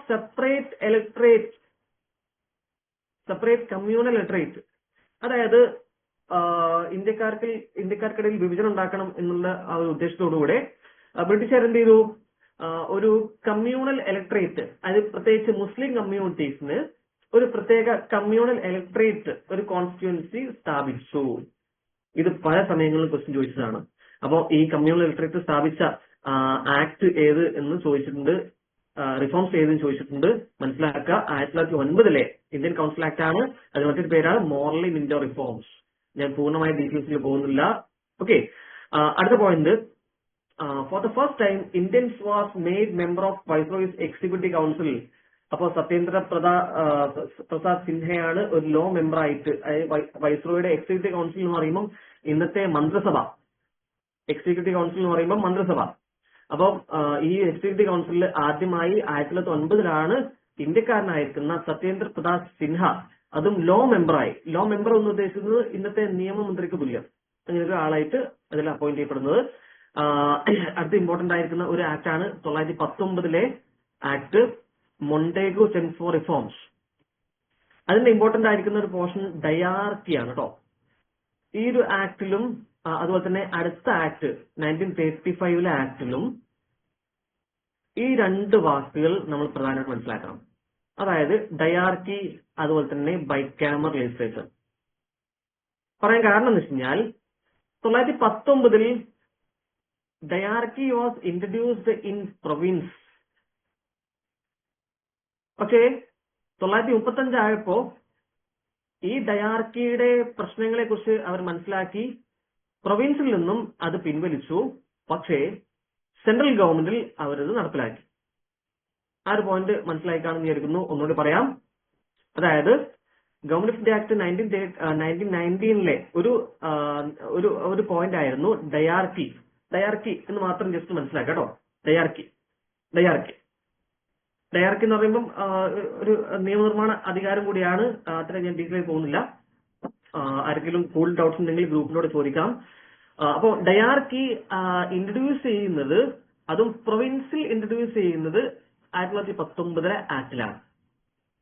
പക്ഷെ അടുത്ത ആക്ട് ആയ 1935 ആക്ട് ആയപ്പോൾക്ക് ഇത് പ്രൊവിൻസ് എന്ന് പറയുന്നത് ഇന്നത്തെ സ്റ്റേറ്റ്, സംസ്ഥാനം. അപ്പോ സംസ്ഥാനങ്ങളിൽ ആദ്യമായി ഡയാർക്കി കൊണ്ടുവരുന്നത് 1919 പക്ഷെ 1935 ആയപ്പോ സംസ്ഥാനങ്ങൾക്ക് കൂടുതൽ അധികാരം കൊടുത്തു, ഡയാർക്കി അവർ പിൻവലിച്ചു. പക്ഷെ ആ ഡയാർക്കി സെൻട്രൽ ഗവൺമെന്റ് നടപ്പിലാക്കി കേട്ടോ. ഒരു പോയിന്റ് ആണ്. അടുത്ത point, a bicameral legislature was introduced for the first time at the centre. ആദ്യമായി സെൻട്രൽ ഗവൺമെന്റിൽ ഒരു ബൈക്കാമർ ലെജിസ്ലേച്ചർ, അതായത് 2 സഭയുള്ള ലെജിസ്ലേച്ചർ. വളരെ സിമ്പിളാണ്. നമ്മൾ ഇന്ന് കാണുന്ന പാർലമെന്റിലെ ലോക്സഭയും രാജ്യസഭയില്ലേ, ആ സെൻട്രൽ ഗവൺമെന്റിൽ ലോക്സഭയും രാജ്യസഭയും പോലെയുള്ള 2 സഭ കൊണ്ടുവന്നത്. അത് അന്ന് അതിന്റെ പേര് സെൻട്രൽ ലെജിസ്ലേറ്റീവ് അസംബ്ലി, അതുപോലെ തന്നെ കൗൺസിൽ ഓഫ് സ്റ്റേറ്റ്സ് എന്നായിരുന്നു. ഇന്നതിന്റെ പേര് ലോക്സഭ രാജ്യസഭ നോക്കി. ഓക്കെ, അപ്പൊ അങ്ങനെ കൊണ്ടുവന്നത് 1919 എന്നർത്ഥം. പക്ഷെ അടുത്ത ആക്ട് 1935 ആയപ്പോഴേക്ക് ഈ സെൻട്രൽ ഗവൺമെന്റിലെ ബൈക്കാം ലെജിസ്ലേച്ചർ മറ്റുള്ള സംസ്ഥാനങ്ങളിലേക്ക് വ്യാപിക്കുന്നുണ്ട്. അപ്പൊ ഈ ഡയാർക്കിയും ബൈക്കാം ലെജിസ്ലേച്ചറും 1919 പറഞ്ഞിട്ടുണ്ട്, 35 പറഞ്ഞിട്ടുണ്ട്. അതാണ് എന്റെ പോയിന്റ് കേട്ടോ. അടുത്ത point, this act provide four the first time establishment of A public service commission. നമ്മളിന്ന് കാണുന്ന public service commission, UPSC, state PSC. ഇതിനു മുമ്പൊക്കെ ഈ ഗവൺമെന്റ് എക്സാം എഴുതണമെന്നുണ്ടെങ്കിൽ നമ്മൾ ലണ്ടനിൽ പോയി എഴുതണമായിരുന്നു. പക്ഷെ ഇപ്പോ നമുക്ക് ഇന്ത്യയിൽ പുതിയൊരു അന്ന് ഫെഡറൽ PSC എന്നായിരുന്ന ഒരു പേര് 1926 ലീ കമ്മീഷന്റെ റെക്കമെൻഡേഷനോടുകൂടെ അവർ എന്ത് ചെയ്യുന്നു, ഒരു PSC രൂപീകരിക്കുന്നു. ഇന്നത്തെ ഫെഡറൽ UPSC രൂപീകരിക്കുന്നു കേട്ടോ. അടുത്ത ആക്ട് പെട്ടെന്ന് പോവാം. 1935 ആക്ട് വളരെ വളരെ ഇമ്പോർട്ടന്റ് ആണ്. ഇതിന്റെ പോർഷൻസ് വളരെ വലുതാണ്, പക്ഷെ ഇമ്പോർട്ടന്റ് ആയിരിക്കും മാത്രം പറയാം. Subject word divide between central and provinces, including federal list, provincial list, country list കേട്ടോ. സോറി, നോമ്പ് തുറന്നുകൊണ്ട് അധികമൊന്നും കഴിച്ചില്ലായിരുന്നു, അതുകൊണ്ട് നേരെ ക്ലാസ്സിലേക്ക് വന്നായിരുന്നു. സോറി. അടുത്ത, dyarchy was abolished at provincial level and introduced at centre. ഞാൻ പറഞ്ഞു. അടുത്ത, more autonomy was accorded to provinces and 6 out of 11 provinces bicameral legislature was introduced. Okay. Last one, a federal court was established. അങ്ങനെ federal court, ഇന്നത്തെ supreme കോടതിയെ കുറിച്ചാണ് ഈ federal court ഉദ്ദേശിക്കുന്നത്. Federal court സ്ഥാപിച്ചത് 1935 അല്ലെങ്കിൽ സുപ്രീം കോടതി സ്ഥാപിക്കുന്നത് 1935 ആക്ട് അനുസരിച്ചിട്ടാണ്. ഓക്കെ, ലാസ്റ്റ് ഒരു ആക്ട് കൂടി, അതിനുശേഷം നമുക്ക് ക്വസ്റ്റിനിലേക്ക് വരാം. Indian independence act 1947. India was declared as independent and sovereign and set up as responsible government at the center and the provinces. Then assign the both legislative and executive powers to Constituent Assembly of India. നമുക്കൊരു ക്വസ്റ്റിലേക്ക് വരാം. First question, which one of the following statement about Government of India Act 1919 is not correct എന്നാ ചോദിച്ചത്?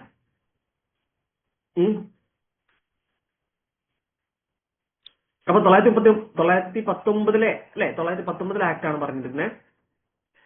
1919 act ഇത് നോക്കാം. First statement, it extended practice of communal representation. ഇത് actually ഒരു ശരിയായ statement ആണ്.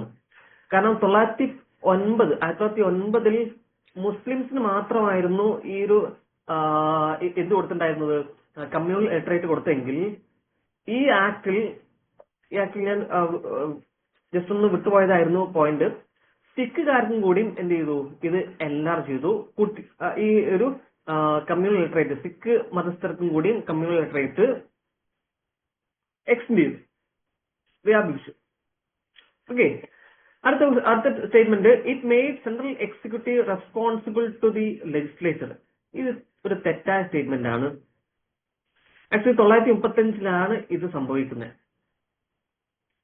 ഈ മന്ത്രിസഭയെ കൺട്രോൾ ചെയ്യാനുള്ള ലെജിസ്ലേച്ചറിന്റെ ഒരു അധികാരം ഞാൻ ക്ലാസ്സിൽ ഇടയ്ക്കത് പറയാറുണ്ട് അല്ലേ, നമ്മുടെ മന്ത്രിസഭ ലോക്സഭയോട് കാണിക്കുന്ന പ്രതിബദ്ധതയെ കുറിച്ച്. അപ്പൊ ആ സംഭവം തുടങ്ങുന്നതാണ് ഈ ഒരു സംഭവം. അടുത്ത statement C, it is also known as Montagu Chelmsford reforms. ആർക്കും ഡൗട്ട്സ് ഇല്ലല്ലോ? 1909 ആക്ട് എന്ത് പേരിൽ അറിയപ്പെടുന്നു? മോർലി മിന്റർ ഫോംസ് അറിയപ്പെടുന്നു.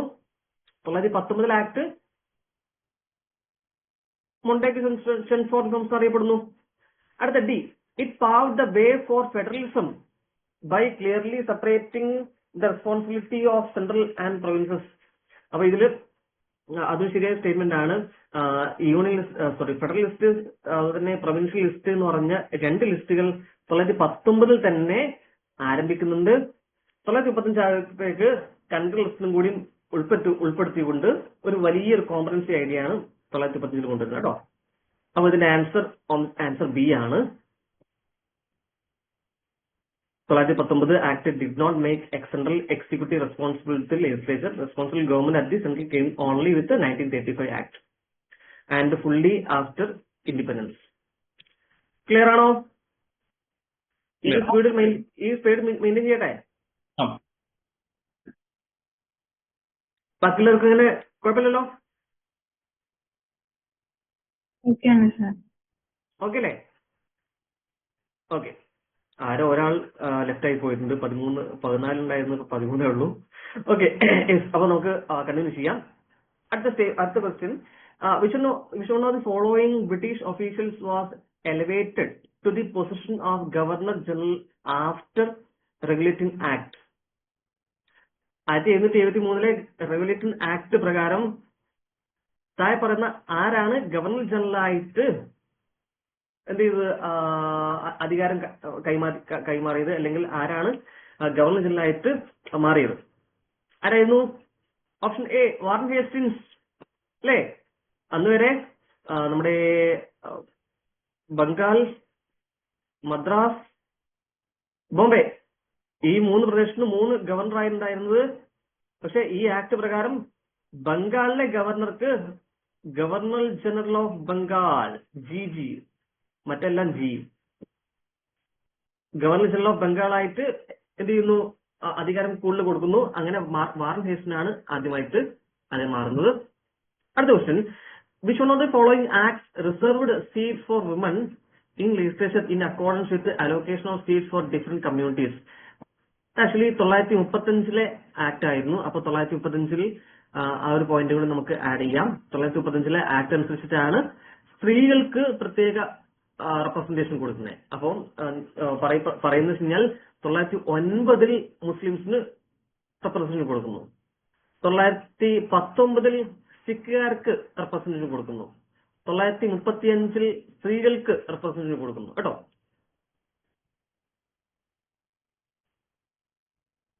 അടുത്ത question, the creation of a federal court. നമ്മൾ ഏത് ആക്ടിലാണ് അത് പറഞ്ഞിട്ടുണ്ടായിരുന്നത്? ഫെഡറൽ കോർട്ട് എന്ന് പറയുമ്പോൾ supreme court. Supreme court 1935 act അല്ലെ? 1935 ആക്ടിലാണ് സുപ്രീം കോർട്ട്, ഫെഡറൽ കോർട്ട് നമ്മൾ സ്ഥാപിച്ചിട്ടുണ്ടായിരുന്നത്. Option C. അടുത്ത question, which of the following laws have been replaced by Constitution of India? 1950 Indian ഭരണഘടന നിലവിൽ വരുന്ന സമയത്ത് താഴെ പറഞ്ഞ ഏത് ആക്ടുകളാണ് റീപ്ലേസ് ചെയ്യപ്പെട്ടത്? ഒന്ന് ഗവൺമെന്റ് ഓഫ് ഇന്ത്യ ആക്ട് 1935, അതുപോലെ തന്നെ രണ്ടാമത് ഇന്ത്യൻ ഇൻഡിപെൻഡൻസ് ആക്ട് 1947. ഈ രണ്ട് ആക്ടുകളും എന്ത് ചെയ്തു? ഇന്ത്യൻ ഭരണഘടന നിലവിൽ വന്ന സമയത്ത് റീപ്ലേസ് ചെയ്തു കേട്ടോ. Option C 1 and 2. Sorry, option A ആണ്, മാറിപ്പോയി. Option A 1 and 2. അടുത്ത question, the government of India act 1919 statement നോക്കാം. Established bicameral legislature at the centre. ശരിയാണോ തെറ്റാണോ? ശരിയല്ലേ? ഞാൻ പറഞ്ഞു അല്ലെ, 19 ബൈകാമറൽ ലെജിസ്ലേച്ചർ എവിടെ ആരംഭിച്ചു? സെൻട്രലിൽ ആരംഭിച്ചു. 35 ബൈകാമറൽ ലെജിസ്ലേച്ചർ എങ്ങോട്ട് എക്സ്റ്റെൻഡ് ചെയ്തു? സ്റ്റേറ്റിലേക്ക് എക്സ്റ്റെൻഡ് ചെയ്തു. ക്ലിയർ ആണോ?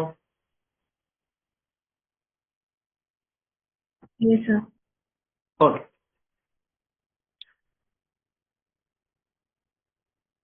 ഓക്കെ, അടുത്ത സ്റ്റേറ്റ്മെന്റ്, ഇറ്റ് ഇൻട്രൊഡ്യൂസ്ഡ്, അത് 19 കുറിച്ചാണ് വീണ്ടും പറയുന്നത്. It introduced dyarchy in the provincial executive. അതും ശരിയാണ്. മൂന്നാം statement, it introduce federal system in India. So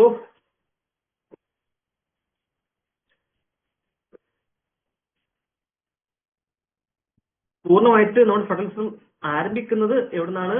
1935 ആക്ടിലാണ്. പക്ഷെ ജസ്റ്റ് സ്റ്റാർട്ട് എവിടെ മാത്രം സ്റ്റാർട്ട് ചെയ്യുന്നുണ്ട്? 1919 ജസ്റ്റ് ഒന്ന് സ്റ്റാർട്ട് ചെയ്യുന്നുണ്ട്. പക്ഷെ പൂർണ്ണമായിട്ടും ഒരു ഫെഡറലിസം നമ്മൾ ആരംഭിക്കുന്നത് എവിടുന്നാണ്? 1935 ആക്ടിലാണ്. So answer is 1 and 2 C കേട്ടോ.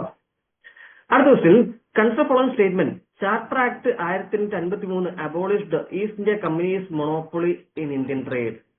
പക്ഷേ ചാർട്ടർ ആക്ട് 1853 അല്ല, പകരം 1833 ആക്ട് ആണ് എന്ത് ചെയ്തത്? പൂർണ്ണമായിട്ടും കമ്പനിയുടെ മൊണോപ്പൊളി അവസാനിപ്പിക്കുന്നത്. അത് തൊട്ടുമുള്ള ആക്ട് ആണെങ്കിൽ 1813 ആണെങ്കിൽ ടീയും ചൈനയുമായിട്ട് ബന്ധപ്പെട്ട മൊണോപ്പൊളി ഒഴികെ ബാക്കിയെല്ലാം അവസാനിപ്പിക്കുന്നുണ്ട്. പക്ഷെ 1833 പൂർണ്ണമായും അതൊരു ഭരണ ബോഡിയായി അല്ലെങ്കിൽ അഡ്മിനിസ്ട്രേറ്റീവ് ബോഡിയായിട്ട് മാറുന്നു കേട്ടോ. അപ്പൊ ഇത് തെറ്റായ സ്റ്റേറ്റ്മെന്റ് ആണ്. അടുത്ത ക്വസ്റ്റ്യൻ, അടുത്ത statement, the government of India act 1858 abolished East India company and transferred power to town. ശരിയാണോ തെറ്റാണോ? നിങ്ങൾ പറ. ശരിയാണോ തെറ്റാണോ? നിങ്ങൾ പറ. ശരിയാണ്.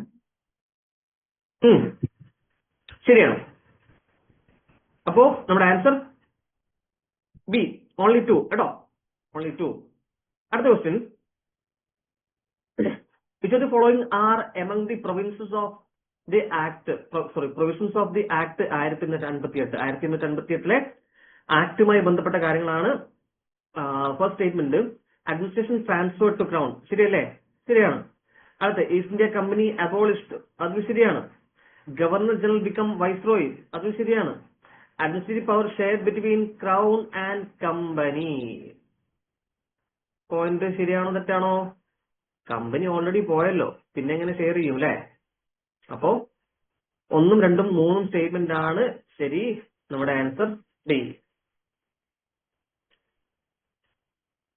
എന്തെങ്കിലും ഡൗട്ട്സ് ഉണ്ടെങ്കിൽ ചോദിക്കുക. അടുത്ത ക്വസ്റ്റിലേക്ക് വരാം. 9ാം question, consider following statement about government of India act 1935. First statement, provided four provincial autonomy. അതെങ്ങനെ ഉദ്ദേശിക്കുന്നത്? അതായത് പ്രൊവിൻസിലെ ഡയാർക്കി അബോളിഷ് ചെയ്തു എന്ന് പറഞ്ഞല്ലോ 1915 ആക്ടിൽ. 1919 കൊണ്ടുവന്ന ഈ ഡയാർക്കി 1935 പ്രൊവിൻസിൽ നമ്മൾ ഒഴിവാക്കി. ആ ഒഴിവാക്കുന്നതോടുകൂടിയാണ് പ്രൊവിൻഷ്യൽ ഓട്ടോണമി നമ്മൾ കൊടുക്കുന്നത് കേട്ടോ. രണ്ടാം statement, provided four establishment of federal court. ഇനി ആർക്കും ഡൗട്ട്സ് ഇല്ലാതെ ഇരിക്കുന്നു. നമ്മൾ 2-3 തവണ പറഞ്ഞു സുപ്രീം കോടതി, നമ്മുടെ ഫെഡറൽ കോർട്ട് സുപ്രീം കോടതി സ്ഥാപിച്ചത് ഈ ഒരു ഗവൺമെന്റ് ആക്ട് 1935 പ്രകാരമാണ്. മൂന്നാമത്, provided for all India federation at the centre. ഇതും ശരിയാണ്. So answer is D, all of these. അടുത്ത ക്വസ്റ്റ്യൻ, 10ാമത്തെ question, which one of the following is not correct about Indian independence act 1947? ഒന്ന് വായിച്ചു വെക്കടാ.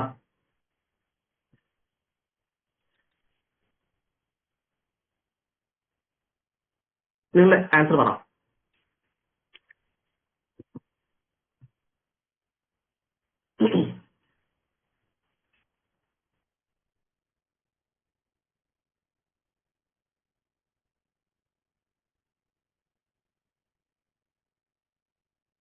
ഇതിന് ആൻസർ ബി കേട്ടോ. ഇത് നോട്ട് കറക്റ്റ് ആണ് ചോദിച്ചിരിക്കുന്നത്. അതായത് ഇന്ത്യൻ ഇൻഡിപെൻഡൻസ് ആക്ട് 1947 അസെന്റ് ചെയ്തിട്ടുണ്ടായിരുന്നത്, അതായത് ബ്രിട്ടീഷ് ക്യൂൻ അത് അസെന്റ് സൈൻ ചെയ്തിട്ടുണ്ടായിരുന്നത് 18th July 1947 ആയിരുന്നു. ഓപ്ഷൻ ബി ഇതിൽ പറഞ്ഞിരിക്കുന്നത് it laid down basic framework of the constitution. അല്ല, basic framework of the constitution നമ്മൾ ക്യാബിനറ്റ് മിഷൻ പ്ലാൻ ആ സമയത്തിന് ശേഷം ആരംഭിച്ച പല കാര്യങ്ങളിലൂടെയായിരുന്നു ബേസിക് ഫ്രെയിംവർക്ക് നമ്മൾ എന്ത് ചെയ്യുന്നത്, ബേസിക് ഫ്രെയിംവർക്ക് അതുപോലെ ഒബ്ജക്റ്റീവ് റെസൊല്യൂഷൻ കാര്യങ്ങളെല്ലാം ഫോം ചെയ്തിട്ടുണ്ടായിരുന്നത്. അല്ലാതെ ഇന്ത്യൻ ഇൻഡിപെൻഡൻസ് ആക്ടിൽ ആ ഒരു കാര്യം പറയുന്നതില്ല. അടുത്ത statement, it provided for 2 dominions, India and Pakistan. പ്രധാനപ്പെട്ട കാര്യം അത് തന്നെയായിരുന്നു. Option D, it empowered the constitution assembly to frame constitution.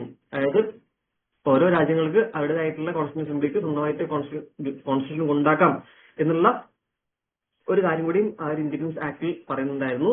So ഇതിന്റെ answer option B, the basic framework ആയിരുന്നു കേട്ടോ. അടുത്ത question, the which of the following pairs are not correctly matched. അപ്പൊ ഇത്രയും ക്വസ്റ്റ്യൻസ് ഈ ഒരു മേഖലയിൽ നിന്ന് വന്നിട്ടുണ്ട്, ഇനിയും നമ്മൾ ചോദിക്കുന്നുണ്ട്. അപ്പോ ആ ഒരു ഫസ്റ്റ് പോർഷനിൽ നമ്മൾ ഈ ആക്ടിനെ കുറിച്ച് ഒന്ന് ഫാസ്റ്റ് ആയിട്ടാണ് ഡിസ്കസ് ചെയ്യുന്നുണ്ടായിരുന്നത്. അപ്പം ഞാൻ ഈ ക്ലാസ്സിന് ശേഷം ഈ സ്ലൈഡ് നിങ്ങൾക്ക് എന്ത് ചെയ്യാം, ഷെയർ ചെയ്യാം. അപ്പോ നിങ്ങൾ എന്ത് ചെയ്യണം, ഒന്ന് ജസ്റ്റ് ഒന്ന് റിവൈസ് ചെയ്തിട്ട് എന്തെങ്കിലും ഡൗട്ട്സ് ഉണ്ടെങ്കിൽ ഗ്രൂപ്പിലോ അല്ലെങ്കിൽ പേഴ്സണൽ കാര്യം ചോദിച്ചാൽ മതി, റെക്ടിഫൈ ചെയ്യാം. ഇത്രയും ക്വസ്റ്റ്യൻ വന്നിട്ടുണ്ട് കേട്ടോ. അപ്പം ഈ ഒരു 11ാം ക്വസ്റ്റ്യൻ നോക്കാം. അപ്പം ഫസ്റ്റ് സ്റ്റേറ്റ്മെന്റ് പറയുന്നത് വെച്ചാൽ ഗവൺമെന്റ് ഓഫ് ഇന്ത്യ ആക്ട് 1919 അത് ഒരു ഡയാർക്കി തന്നെയായിരുന്നു. അപ്പം അത് ശരിയായ സ്റ്റേറ്റ്മെന്റ് ആണ്. അടുത്ത government of India act 1935 provincial autonomy, അതും ശരിയാണ്. മിന്റോ മോർലി റിഫോംസ് അല്ലെങ്കിൽ Morley Minto reforms separate electorate കൊടുക്കുന്നുണ്ടായിരുന്നു. Mountbatten plan constitution assembly അല്ലായിരുന്നു. നമ്മൾ ക്ലാസ്സിൽ ഡിസ്കസ് ചെയ്ത കാര്യമായിരുന്നു. ഈ കോൺസ്റ്റിറ്റ്യൂഷൻ അസംബ്ലി രൂപീകരിക്കാൻ കാരണമായിട്ടുള്ള മിഷൻ അല്ലെങ്കിൽ മിഷൻ പ്ലാൻ അത് ക്യാബിനറ്റ് മിഷൻ പ്ലാൻ ആയിരുന്നു, അല്ലാതെ മൗണ്ട് ബാറ്റൻ പ്ലാൻ ആയിരുന്നില്ല. പക്ഷെ മൗണ്ട് ബാറ്റൻ പ്ലാന് ഏതുമായി ബന്ധപ്പെട്ടാണ്? Partition of India. അപ്പൊ അങ്ങോട്ട് കൊണ്ടാണ് എന്ത് ചെയ്തത്, ഇത് തമ്മിൽ റീഅറേഞ്ച് ചെയ്ത് കൊടുത്തിട്ടുണ്ടായിരുന്നത്. അപ്പൊ ഒന്നാമത്തെ, രണ്ടാമത്തെയും മൂന്നാമത്തെയും സ്റ്റേറ്റ്മെന്റ് ശരിയാണ്. നോട്ട് കറക്റ്റ് ആണ് ചോദ്യം ചോദിച്ചിട്ടുള്ളത്. സോ നമ്മുടെ ആൻസർ എ, 4 and 5 കേട്ടോ. അടുത്ത question, match the following. Indian council act 1892, Indian council act 1909, government of India act 1919, അതുപോലെ തന്നെ government of India act 1935.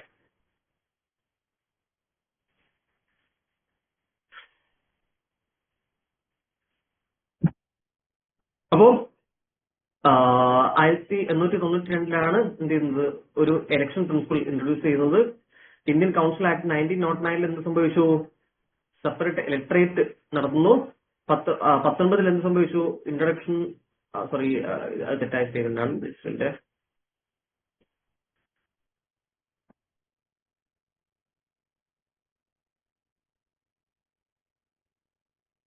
introduction of diarchy, then 1935 introduction of provincial autonomy.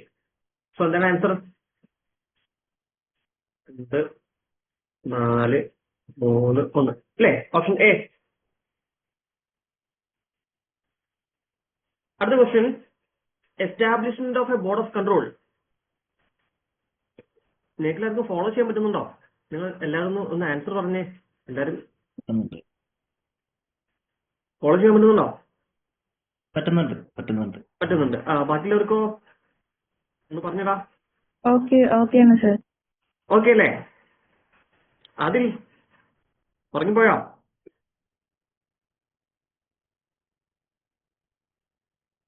വരുന്നുണ്ട്. Okay yes. Okay, നമുക്ക് പെട്ടെന്ന് ആ ഒരു പോർഷനിലേക്ക് വരാം. Establishment of a board of control അല്ലെ? Establishment of a board of control അത് പിറ്റ്സ് ഇന്ത്യ ആക്ട് പ്രകാരമായിരുന്നു. അടുത്ത് establishment of supreme court regulation act പ്രകാരമായിരുന്നു. അതായത് ഈ സുപ്രീം കോടതി എന്ന് ഉദ്ദേശിക്കുന്നത് ആദ്യത്തെ സുപ്രീം കോടതി കേട്ടോ, പിന്നീട് സ്ഥാപിച്ച സുപ്രീം കോടതിയല്ല. 1773 സുപ്രീം കോടതിയാണ് പറയുന്നത്. Christian missionaries were allowed to spread their religion in India. ഏതായിരുന്നു? ചാർട്ടർ ആക്ട് 1813 അല്ലെ? അടുത്ത governor general of Bengal as A governor general of India, William Bentinck governor general of India ആയ 1833 ആക്ട്. സോ നമ്മുടെ answer 1, 3, 4 option B. അടുത്ത 14th question. Who among the following moved the motion of secret sitting session of the assembly? 1942 അതും world war നടന്നുകൊണ്ടിരുന്ന സമയത്തും കൂടിയാണ് ഇങ്ങനെ ഒരു secret session അല്ലെങ്കിൽ secret sitting session MS അനി 2020 ചോദിച്ചൊരു ക്വസ്റ്റ്യൻ കൂടിയാണ് കേട്ടോ. അപ്പൊ നമുക്ക് ഇങ്ങനത്തെ വെറൈറ്റി ക്വസ്റ്റ്യൻസും ഇതിലൂടെ പരിചയപ്പെടാം. ഒരു ടെക്സ്റ്റ് ബുക്കിൽ ഞാൻ ഇങ്ങനെ ഒരു ക്വസ്റ്റ്യൻ കണ്ടിട്ടില്ല, അതാണ് എന്റെ ഒരു യാഥാർത്ഥ്യം. അപ്പൊ ഇങ്ങനെയുള്ള കുറെ ക്വസ്റ്റ്യൻസ് നമുക്ക് പരിചയപ്പെടാം. MS അനി അവരാണ് അങ്ങനെ സീക്രട്ട് സിറ്റിംഗ് സെഷൻ എന്ത് ചെയ്തത്, അങ്ങനെ ഒരു മോഷൻ മൂവ് ചെയ്തത്. വേൾഡ് വാറിന്റെ സമയത്തും കൂടെ ആയതുകൊണ്ട് തന്നെ പല രീതിയിലും അല്ലെ കോൺഫിഡൻഷ്യൽ ആയിട്ടുള്ള സ്ട്രാറ്റജിക് ആയിട്ടുള്ള സെക്യൂരിറ്റി റിലേറ്റഡ് ആയിട്ടുള്ള ഇഷ്യൂസ് ആയതുകൊണ്ട് തന്നെ വാർ ടൈം ഡെവലപ്മെന്റിന്റെ ഭാഗമായിട്ടുള്ള സംഭവം കൂടെ ആയതുകൊണ്ടാണ് സീക്രട്ട് സിറ്റിംഗ് എന്ത് ചെയ്തത് ഒരു ഹാൻഡിൽ ചെയ്ത്. ജസ്റ്റ് എന്റെ ചാർജ് ചെയ്യാനായി.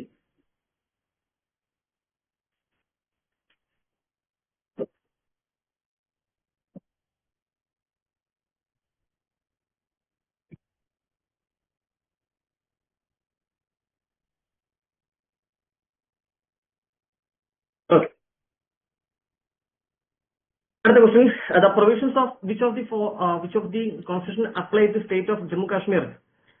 ജമ്മു കാശ്മീരിന്റെ ഏത് ആർട്ടിക്കിൾ പ്രകാരമാണ് ജമ്മു കാശ്മീർ പ്രത്യേക പദവി കൊടുക്കുന്നത്? എല്ലാവർക്കും അറിയുന്ന കാര്യം കൂടിയാണ്. ആർട്ടിക്കിൾ 370 അല്ലെ? ആർട്ടിക്കിൾ 370 2019 എടുത്തു കളഞ്ഞ കാര്യം നമുക്കറിയാം. അടുത്ത which one of the following is not a feature of centralization? അപ്പൊ സെൻട്രലൈസേഷൻ എന്ന് പറയുമ്പം കൂടുതലായിട്ട് അല്ലെ കേന്ദ്രീകരണ ഭരണം അതിന്റെ ഭാഗമായിട്ടുള്ള സംഭവമാണ്. ഇതിന്റെ ഫീച്ചറിൽ പെടാത്തൊരു കാര്യമാണ് ലിബർട്ടി. കാരണം ലിബർട്ടി എന്ന് പറയുമ്പോൾ എല്ലാവർക്കും സ്വാതന്ത്ര്യം അല്ലെങ്കിൽ ഡീസെൻട്രലൈസേഷന്റെ ഭാഗമായിട്ടുള്ള ഒരു ഫീച്ചറാണ് ലിബർട്ടി. സോ നമ്മുടെ ആൻസർ ഡി. അടുത്ത question: who among the following was the advisor to the constituent assembly? അത് പറഞ്ഞില്ലെങ്കിൽ ഞാൻ തല്ലും. എല്ലാവർക്കും അറിയാം, BN റാവു ആയിരുന്നു അല്ലെ കോൺസ്റ്റിറ്റ്യൂന്റ് അസംബ്ലിയുടെ അഡ്വൈസർ. അടുത്ത the federation of which state has been described as an indestructible union of indestructible state. അപ്പൊ ഞാൻ ഫസ്റ്റ് ക്ലാസ്സിൽ തന്നെ പറയാവുന്ന ഒരു ടോപ്പിക് ആയിരുന്നു. അതായത് ഈ ഇന്ത്യ അല്ലെ എന്തായിരുന്നു? India that is Bharat A union of state. India that is Bharat A union of state article 1 പറയുന്ന കാര്യം അല്ലേ? അപ്പൊ അതിൽ ആ ഒരു സംഭവത്തെ എക്സ്പ്ലെയിൻ ചെയ്തുകൊണ്ട് ഞാൻ പറഞ്ഞിട്ടുണ്ടായിരുന്നു, ഇന്ത്യ അല്ലെങ്കിൽ രാജ്യം അല്ലെ രാജ്യത്തെ ഒരു കാരണവശാലും എന്ത് ചെയ്യാൻ പറ്റില്ല, ആർക്കും വിഭജിക്കാൻ പറ്റില്ല. പക്ഷെ സംസ്ഥാനങ്ങളെ സെൻട്രൽ ഗവൺമെന്റ് വിഭജിക്കാം. അപ്പോ ഇന്ത്യയെ കുറിച്ച് പറയുകയാണെങ്കിൽ ഡിസ്ട്രക്റ്റബിൾ സ്റ്റേറ്റ്സ് വിത്ത് അങ്ങനെയല്ല, ഇൻഡിസ്ട്രക്റ്റബിൾ യൂണിയൻ വിത്ത് ഡിസ്ട്രക്റ്റബിൾ സ്റ്റേറ്റ്സ് എന്നാണ്. അതായത് വിഭജിക്കാൻ പറ്റാത്ത രാജ്യവും വിഭജിക്കാൻ പറ്റുന്ന സംസ്ഥാനങ്ങളും. പക്ഷെ അമേരിക്കയുടെ കേസിലേക്ക് വരുന്ന സമയത്ത് ഇത് രണ്ടും വിഭജിക്കാൻ പറ്റില്ല. ആ രാജ്യത്തെ വിഭജിക്കാൻ പറ്റില്ല, ആ സംസ്ഥാനങ്ങളെ വിഭജിക്കാൻ പറ്റില്ല. അങ്ങനെ വിഭജിക്കണം എന്നുണ്ടെങ്കിൽ രണ്ടുപേരുടെയും കൺകറൻസ് അത്യാവശ്യമാണ്. പക്ഷെ ഇന്ത്യയിൽ അങ്ങനെയല്ല. ഇന്ത്യയിൽ സെൻട്രൽ ഗവൺമെന്റിന് വേണമെങ്കിൽ എന്ത് ചെയ്യാം, സ്റ്റേറ്റുകളെ വിഭജിക്കാൻ സാധിക്കും. അപ്പൊ ആ ഒരു സംഭവം അനുസരിച്ച് നോക്കിക്കഴിഞ്ഞാൽ federation which state has been described as industrial union with industrial states എന്ന് പറയുന്നത് അമേരിക്കയെ കുറിച്ചാണ് കേട്ടോ. The phrase is related to USA. അടുത്ത the constitution of India is republic because India ഒരു റിപ്പബ്ലിക് ആയി മാറുന്നത് എന്തുകൊണ്ടാണ്? അതായത് തെരഞ്ഞെടുപ്പിലൂടെ നമ്മുടെ ഹെഡ് ഓഫ് സ്റ്റേറ്റ് അല്ലെ രാജ്യത്തലവൻ തെരഞ്ഞെടുപ്പിലൂടെ വരുന്നതുകൊണ്ടാണ്. സോ ഇതിന് answer has no hereditary elements. Option D. അടുത്ത question: which form of constitution contains features of both unitary and federal constitution? യൂണിറ്ററിയിലും ഫെഡറൽ അല്ലെ അതായത് യൂണിയൻ ആശയവും ഫെഡറൽ ആശയവും ഈ രണ്ടിന്റെയും മിക്സ്ചർ താഴെ പറയുന്നതിൽ ഏതാണ്? Quasi federal. Quasi means half. Quasi federal. അടുത്ത question: in the SR Bommai versus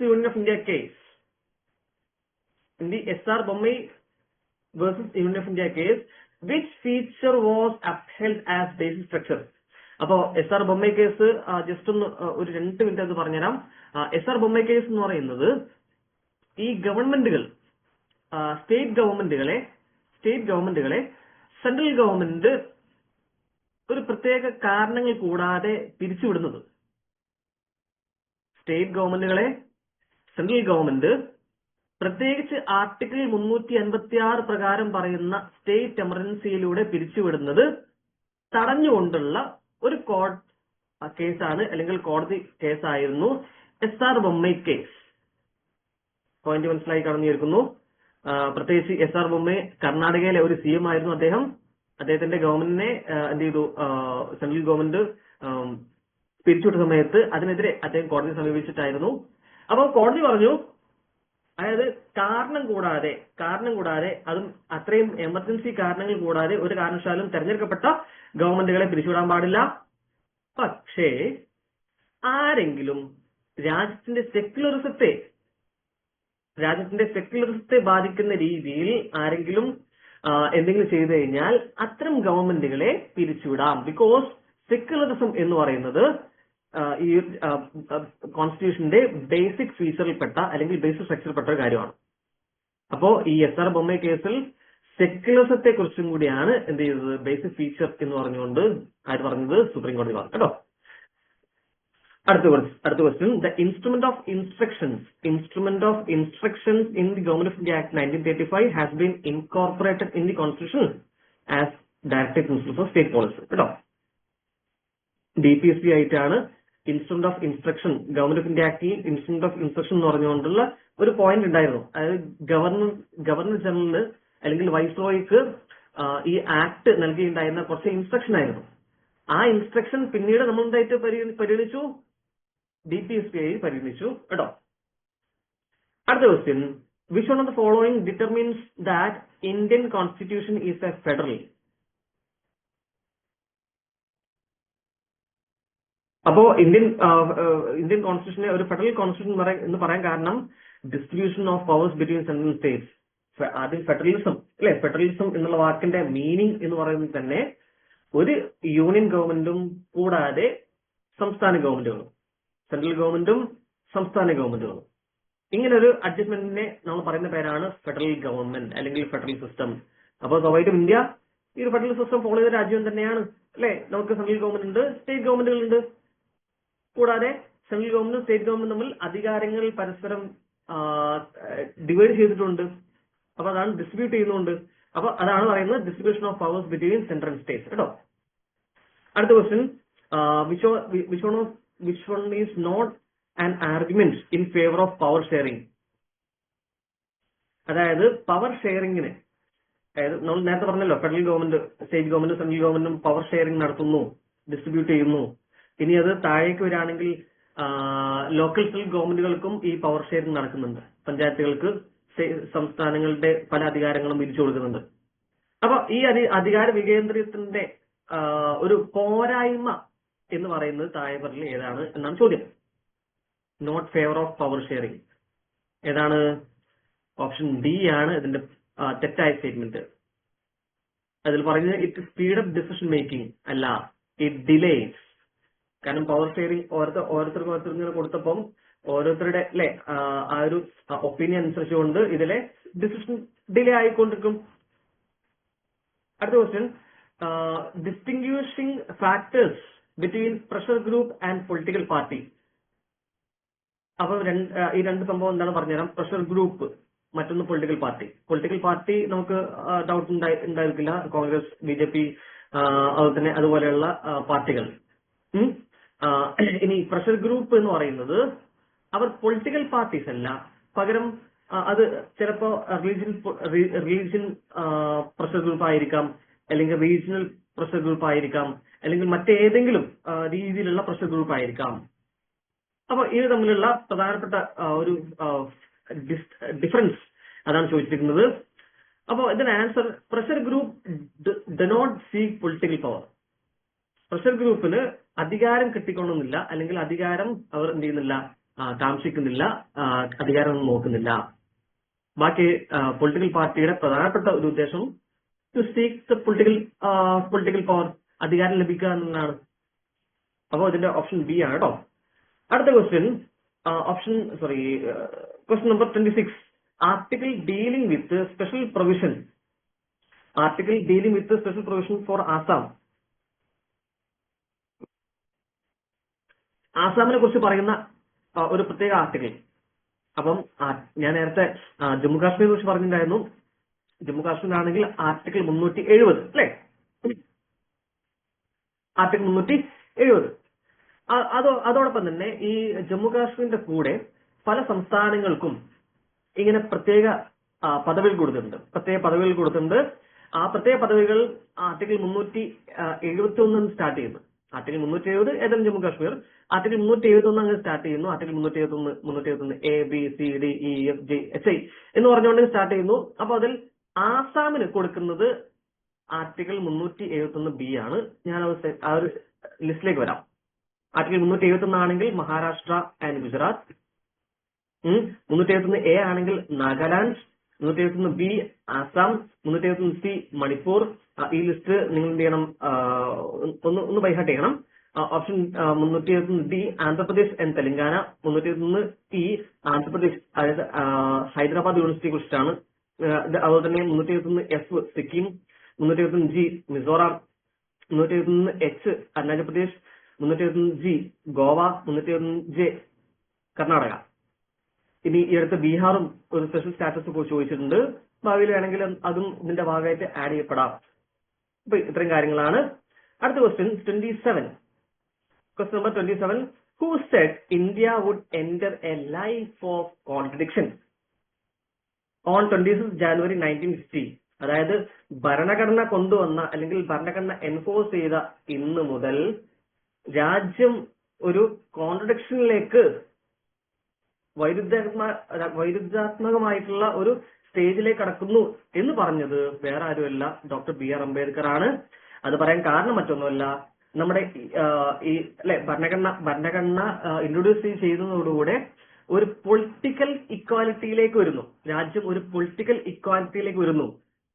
പക്ഷേ സോഷ്യൽ ഇക്വാലിറ്റി ഇതുവരെ നമുക്ക് ലഭിച്ചിട്ടില്ല.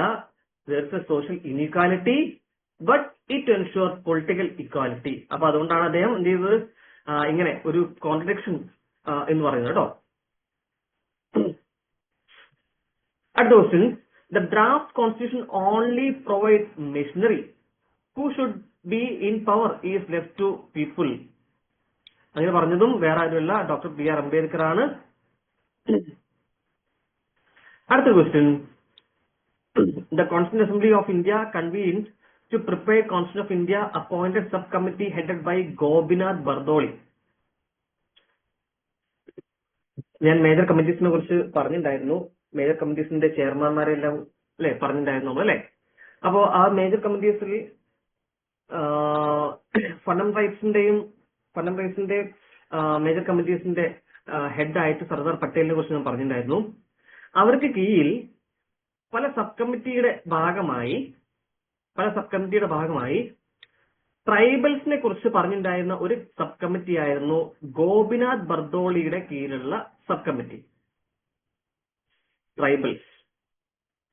പക്ഷേ ട്രൈബൽസ് രണ്ട് രീതിയിൽ 5ാമത്തെ ഷെഡ്യൂളും 6ാമത്തെ ഷെഡ്യൂളിലും പറഞ്ഞിട്ടുണ്ടായിരുന്നു. ഈ 5ാമത്തെ ഷെഡ്യൂളില് അത് പറഞ്ഞിട്ടുണ്ടായിരുന്നത് AV താക്കാർ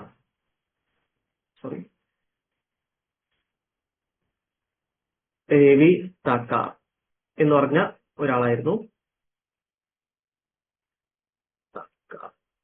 6ാം ഷെഡ്യൂളിലാണ് ആര് വരുന്നത്, ബർദോളി വരുന്നത്, ഗോപിനാഥ് ബർദോളി.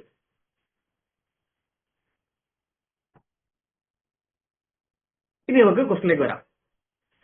ക്വസ്റ്റ്യൻ ചോദിച്ചിരുന്നത് first statement, the 5th schedule for the north east frontier അല്ലെങ്കിൽ Assam tribal and exclude areas അവരാണോ? 5th ഷെഡ്യൂളിൽ പറഞ്ഞിരിക്കുന്നത് AV താക്കാറായിരുന്നു 5th ഷെഡ്യൂളിൽ പറഞ്ഞിട്ടുണ്ടായിരുന്നത് അല്ലെ. അപ്പോ ഈ സ്റ്റേറ്റ്മെന്റ് തെറ്റാണ്. Second statement, the constitution of district council in all autonomous district of Assam, അത് ശരിയായ സ്റ്റേറ്റ്മെന്റ് ആണ്. അതുപോലെ തന്നെ 3ാമത്തെ statement, 6th schedule for north east frontier Assam tribal and exclude areas, അത് ശരിയായ സ്റ്റേറ്റ്മെന്റ് ആണ്. 4th statement, demarcation of territories of north east India. അപ്പൊ ഈ 2, 3, 4 പറഞ്ഞിട്ടുള്ള സ്റ്റേറ്റ്മെന്റുകൾ 6ാം ഷെഡ്യൂളുമായി ബന്ധപ്പെട്ട സ്റ്റേറ്റ്മെന്റുകളാണ്. അപ്പം ജസ്റ്റ് ഒന്ന് നമ്മുടെ സെഷന് ശേഷം ഈ 5ാമത്തെയും 6ാമത്തെയും ഷെഡ്യൂള് അതിന്റെ ഫീച്ചേഴ്സിനെ കുറിച്ച് ജസ്റ്റ് ഒന്ന് ഗൂഗിൾ ചെയ്യാം കേട്ടോ. അധികം ഡിസ്കസ് ചെയ്യാൻ സമയമില്ലാത്തതുകൊണ്ടായിരുന്നു. ഈ 5ാമത്തെയും 6ാമത്തെയും ഫീച്ചേഴ്സ് ജസ്റ്റ് ഒന്ന് ഗൂഗിൾ ചെയ്തിട്ട് എന്തെങ്കിലും ഡൗട്ട്സ് ഉണ്ടെങ്കിൽ ചോദിച്ചോളൂ. അപ്പം ഈ 5ാം ഷെഡ്യൂളുമായി ബന്ധപ്പെട്ടുള്ള ഒരു കമ്മിറ്റിയുടെ ഹെഡ് AV താക്കാറായിരുന്നു. 6ാം ഷെഡ്യൂൾ പ്രകാരം അതുമായി ബന്ധപ്പെട്ട കമ്മിറ്റിയുടെ ഹെഡ് ബർദോളി. അപ്പോ നമ്മുടെ ക്വസ്റ്റ്യൻ ചോദിച്ചിട്ടുള്ളത് ഗോപിനാഥ് ബർദോളിയെ കുറിച്ചുള്ള സ്റ്റേറ്റ്മെന്റ് ആയിരുന്നു. അപ്പൊ 2, 3, 4.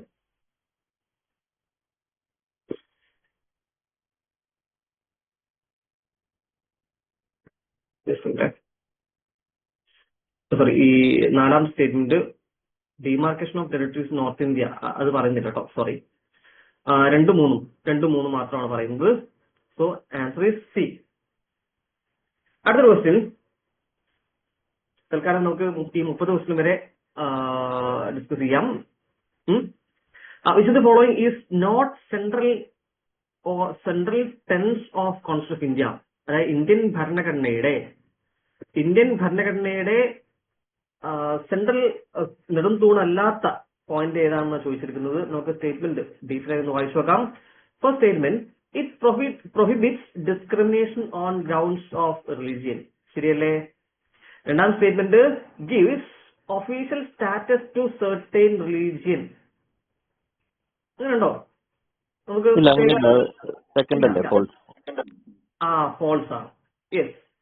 3ാം statement, it provides freedom to profess any religion. അല്ലെ? ആർട്ടിക്കിൾ 25, 26 പ്രകാരം അങ്ങനെ ഒരു റിലീജിയസ് ഫ്രീഡം നമുക്ക് കിട്ടുന്നില്ലേ? അപ്പൊ ശരിയായ സ്റ്റേറ്റ്മെന്റ് ആണ് അല്ലെ? 4ാമത്തെ statement, it ensure equality of all citizen within religious community. So ഇതിൽ തെറ്റായ ഒരു സ്റ്റേറ്റ്മെന്റ് സ്റ്റേറ്റ് റിലീജിയൻ അല്ലെങ്കിൽ official status to certain religion. അപ്പൊ ഈ 2ാം സ്റ്റേറ്റ്മെന്റ് ഒഴിവാക്കി കഴിഞ്ഞാൽ നമുക്ക് ഇതിന്റെ ആൻസറിലെത്താം. ഏതായിരുന്നു? അതിൽ നോൺ സെൻട്രൽ എന്നാണ് ചോദിച്ചിരിക്കുന്നത് അല്ലെ? അതായത് തെറ്റായ സ്റ്റേറ്റ്മെന്റ് ചോദിച്ചിരിക്കുന്നത് ഡി ആണ്, ഓൺലി 2. ഓക്കെ, അപ്പം 9 മണിയായി. ഇത്രയും സമയം നിങ്ങൾ ക്ലാസ്സിൽ നല്ല രീതിയിൽ പങ്കെടുത്തു. ഈ സ്പീഡിൽ പോകുന്നത് കുഴപ്പമില്ലല്ലോ? സ്പീഡ് ഓക്കെ ആണ് സർ. ഓക്കെ അല്ലേ? ബാക്കിയുള്ളവർക്ക് എങ്ങനെയാ?